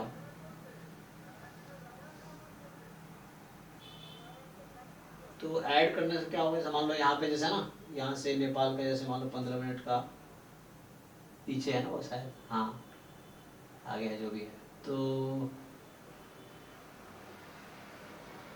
टाइम जोन अगर पीछे है तो उसमें ऐड करना पड़ता है। तो ये एरो का कुछ मीनिंग, एरो तो चलो यहाँ जा रहा था ना, इस तरह से बता रहा है ना, तो यहाँ से वहाँ और वहाँ से वहाँ का,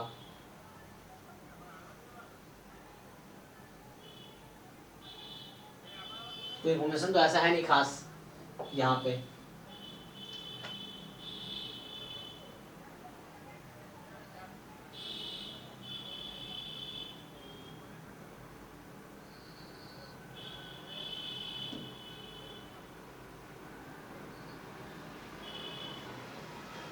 एवरेज स्पीड तो सेम ही है ना, तो average speed is same between two cities, ये देखो, so average speed is same in two cities. So ये था कि एवरेज स्पीड तो सेम था, लेकिन यहाँ टाइम ज़्यादा लगा, यहाँ कम लगा। तो मुझे लग रहा है कि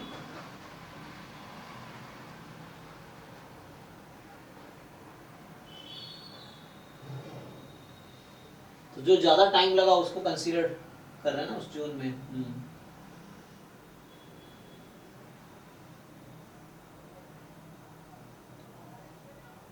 ये तुम एक काम वो भी कर सकते हो, वैसे करते हैं ना। ऐसे भी सोच सकते हैं टाइम जोन पीछे, जैसे याक में डिपार्चर 7:50 पे हुआ है और जम में 9:40 AM पे हुआ है।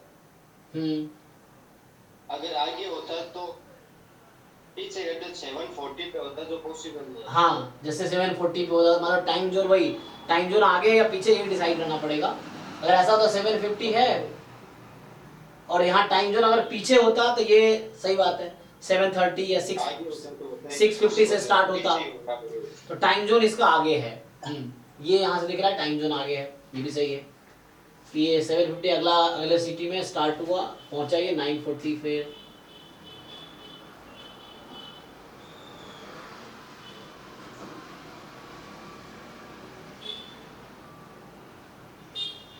इस तरह से कुछ टाइम जोन का कॉन्सेप्ट होगा, इसको देखना पड़ेगा। ठीक है, अभी आगे बढ़ता हूँ।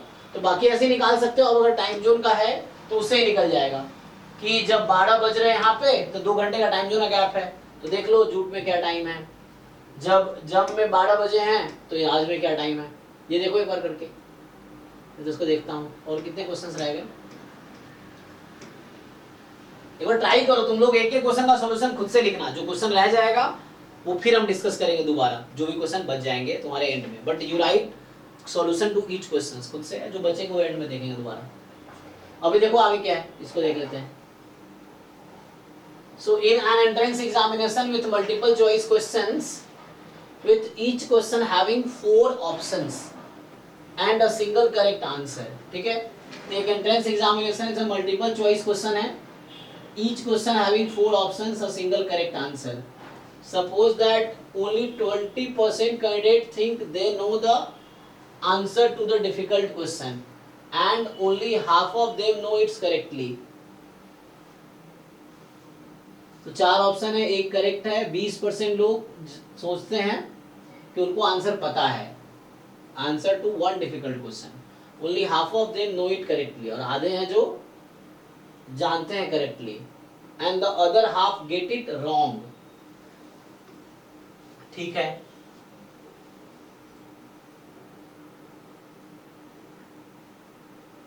तो या 50%, 20%, 30%। ठीक है, the remaining candidate pick one option out of the 4 randomly. ठीक है, जो रिमेनिंग कैंडिडेट्स हैं, अच्छा अदर हाफ, ओके ओके,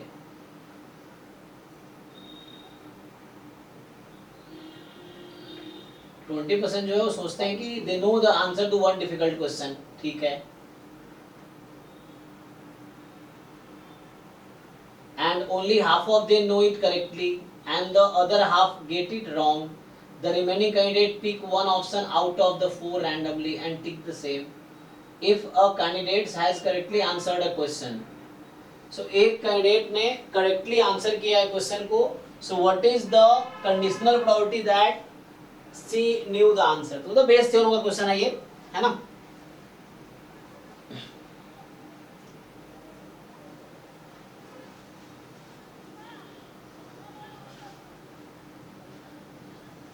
तुम्हें गिवन है कैंडिडेट ने, सो क्या प्रोबेबिलिटी है सी न्यू द आंसर, तो 20% लोग थे think they know the answer, only half of they know it correctly. So एक तो होता है, यहाँ पे 2 चीजें लिखी है, 20% सोचते हैं तो दोनों आंसर ना, ये क्या लिखा है कि 20% think they know the answer to one difficult question and only half of them, मतलब 20% का हाफ,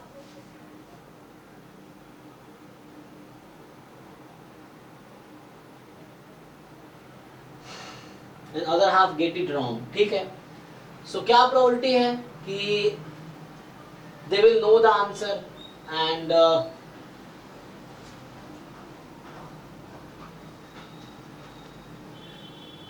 तो आइदर दे विल नो और दे विल नॉट नो, है ना, एक है ना, E1 E2 में बना लो। इसने बोला है सी न्यू द आंसर, तो E1 ले लो, यही चीज सी न्यू द आंसर,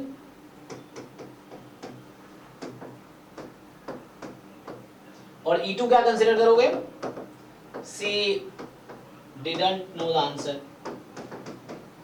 ये हो गया। ए इवेंट है कि candidate has correctly answered the question, so answer is correct.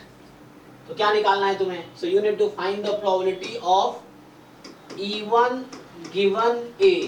सो ये बेस थ्योरम यूज करो और ट्राई करो।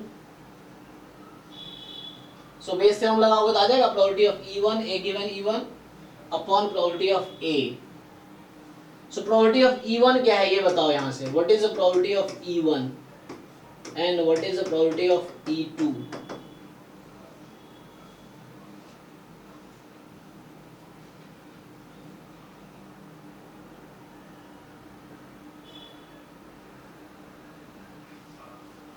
ये 20% है, ये 80% होगा, ठीक है। What is probability of A given E1 and what is probability of A given E2, ये बताओ। अगर वो आंसर जानते हैं तो क्या प्रोबेबिलिटी है कि करेक्ट होगा, 1/2 and 1/2।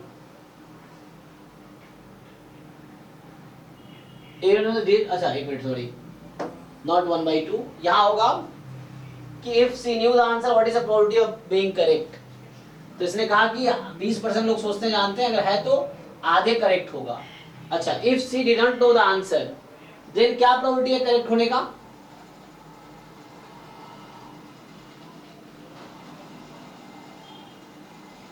If she didn't know the answer, अगर इसका आंसर नहीं पता है, so what is the probability of being correct.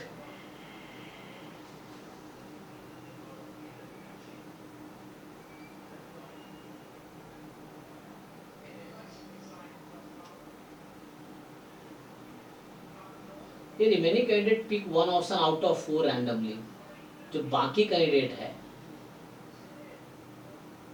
मतलब 80% कैंडिडेट चूज कर रहे हैं क्या, 20% में तो हाफ ऑफ है ऑलरेडी।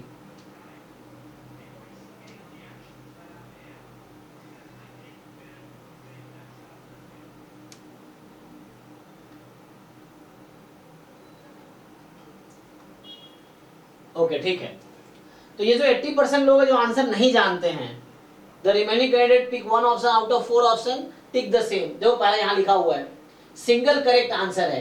तो एक सिंगल करेक्ट क्वेश्चन में तुमने 4 में से 1 टिक कर दिए, तो क्या प्रोबेबिलिटी है ट्रू होने का, 1/4, यहाँ 1/4 आ जाएगा। तो क्वेश्चन मुझे अब समझ आ गया। एक्चुअली ऐसा है कि दो ग्रुप है, एक ग्रुप में 20% लोग हैं जिनको लगता है कि वो आंसर जानते हैं, 80% वो लोग हैं जिनको आंसर पता ही नहीं है, ठीक। अब इस 20% लोगों में जो आंसर करते हैं, तो हाफ प्रोबेबिलिटी है कि करेक्ट आंसर करेंगे और हाफ प्रोबेबिलिटी है कि आंसर रॉन्ग होगा। इन 80% में जो सिर्फ गेस कर रहे हैं, इसमें करेक्ट होने का चांस 1/4 है और करेक्ट नहीं होने का चांस 3/4 है, ये चीज है। सो हो गया, पुट कर लो, सारे डेटा मिल गया ना।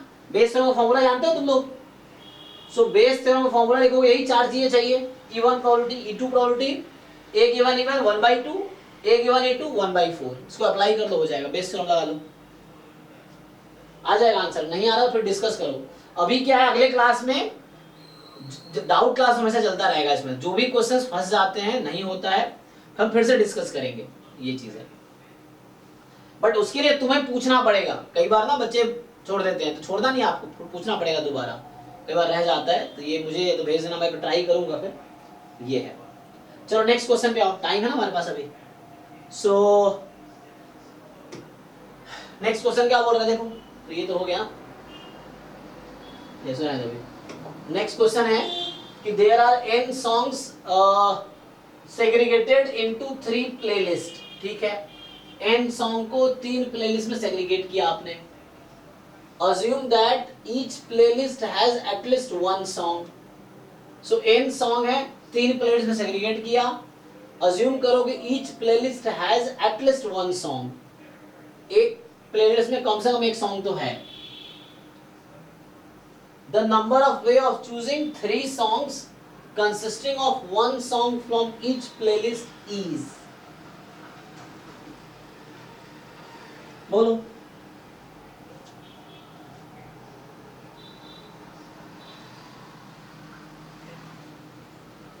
कम से कम एक सॉन्ग तो है सब में।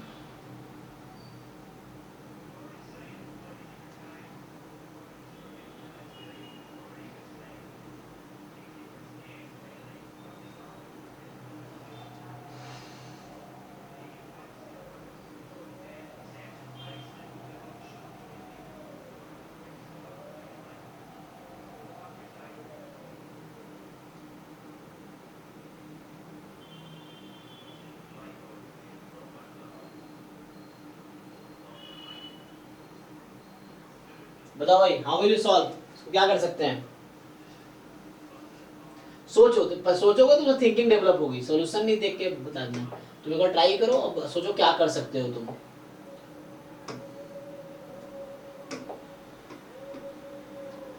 करना है देखो, अभी जैसे अब क्लास खत्म हो जाएगा, अगली क्लास हमारी कब पड़ेगी इसकी?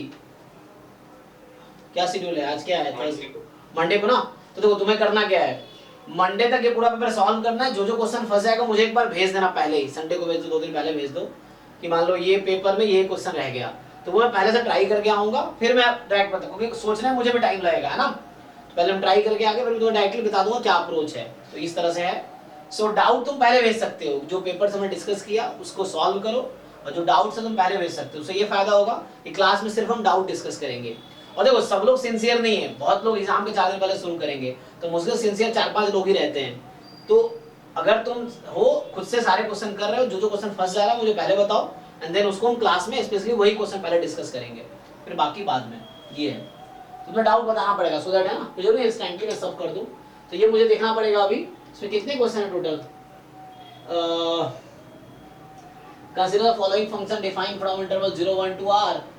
इसको ट्राई करके आना, एक बार देखता हूँ, अभी तो मुझे समझ नहीं इससे आंसर क्या आएगा, बट ये अप्रोच है। छोड़ो, अभी अगला बैच का टाइम भी हो रहा है शायद। तो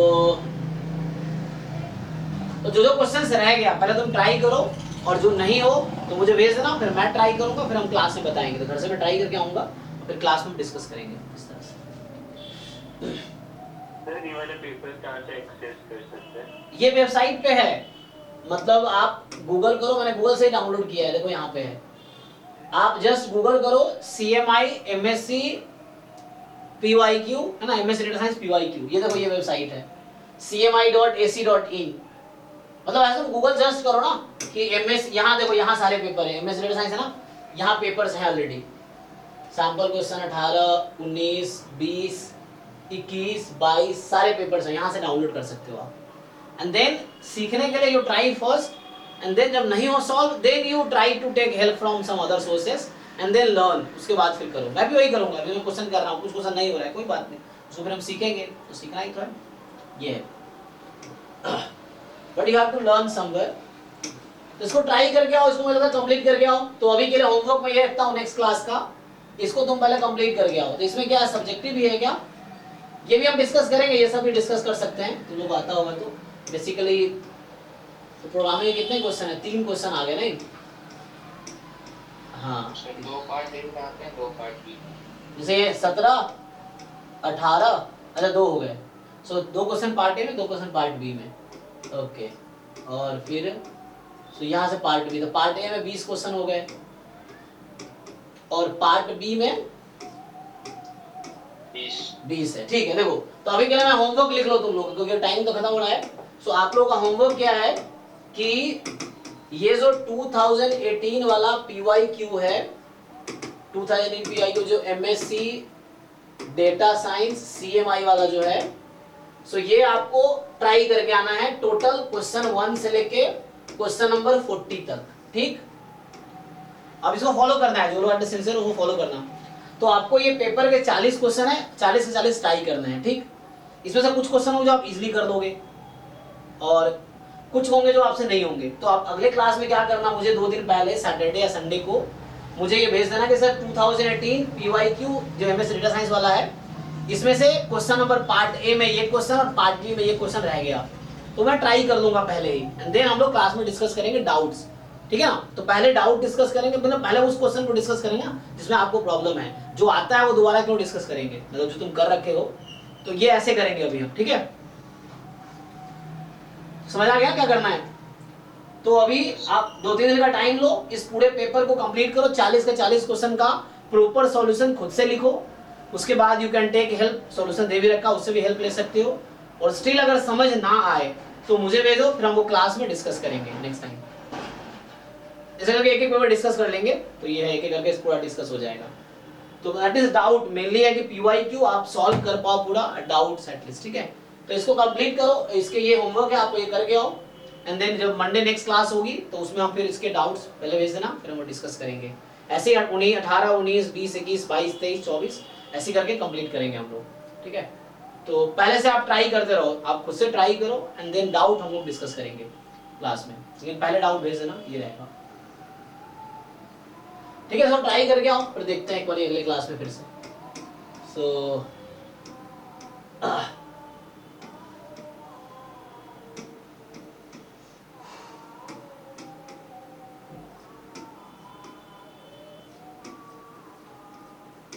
बेसिक्स हैं, ठीक है।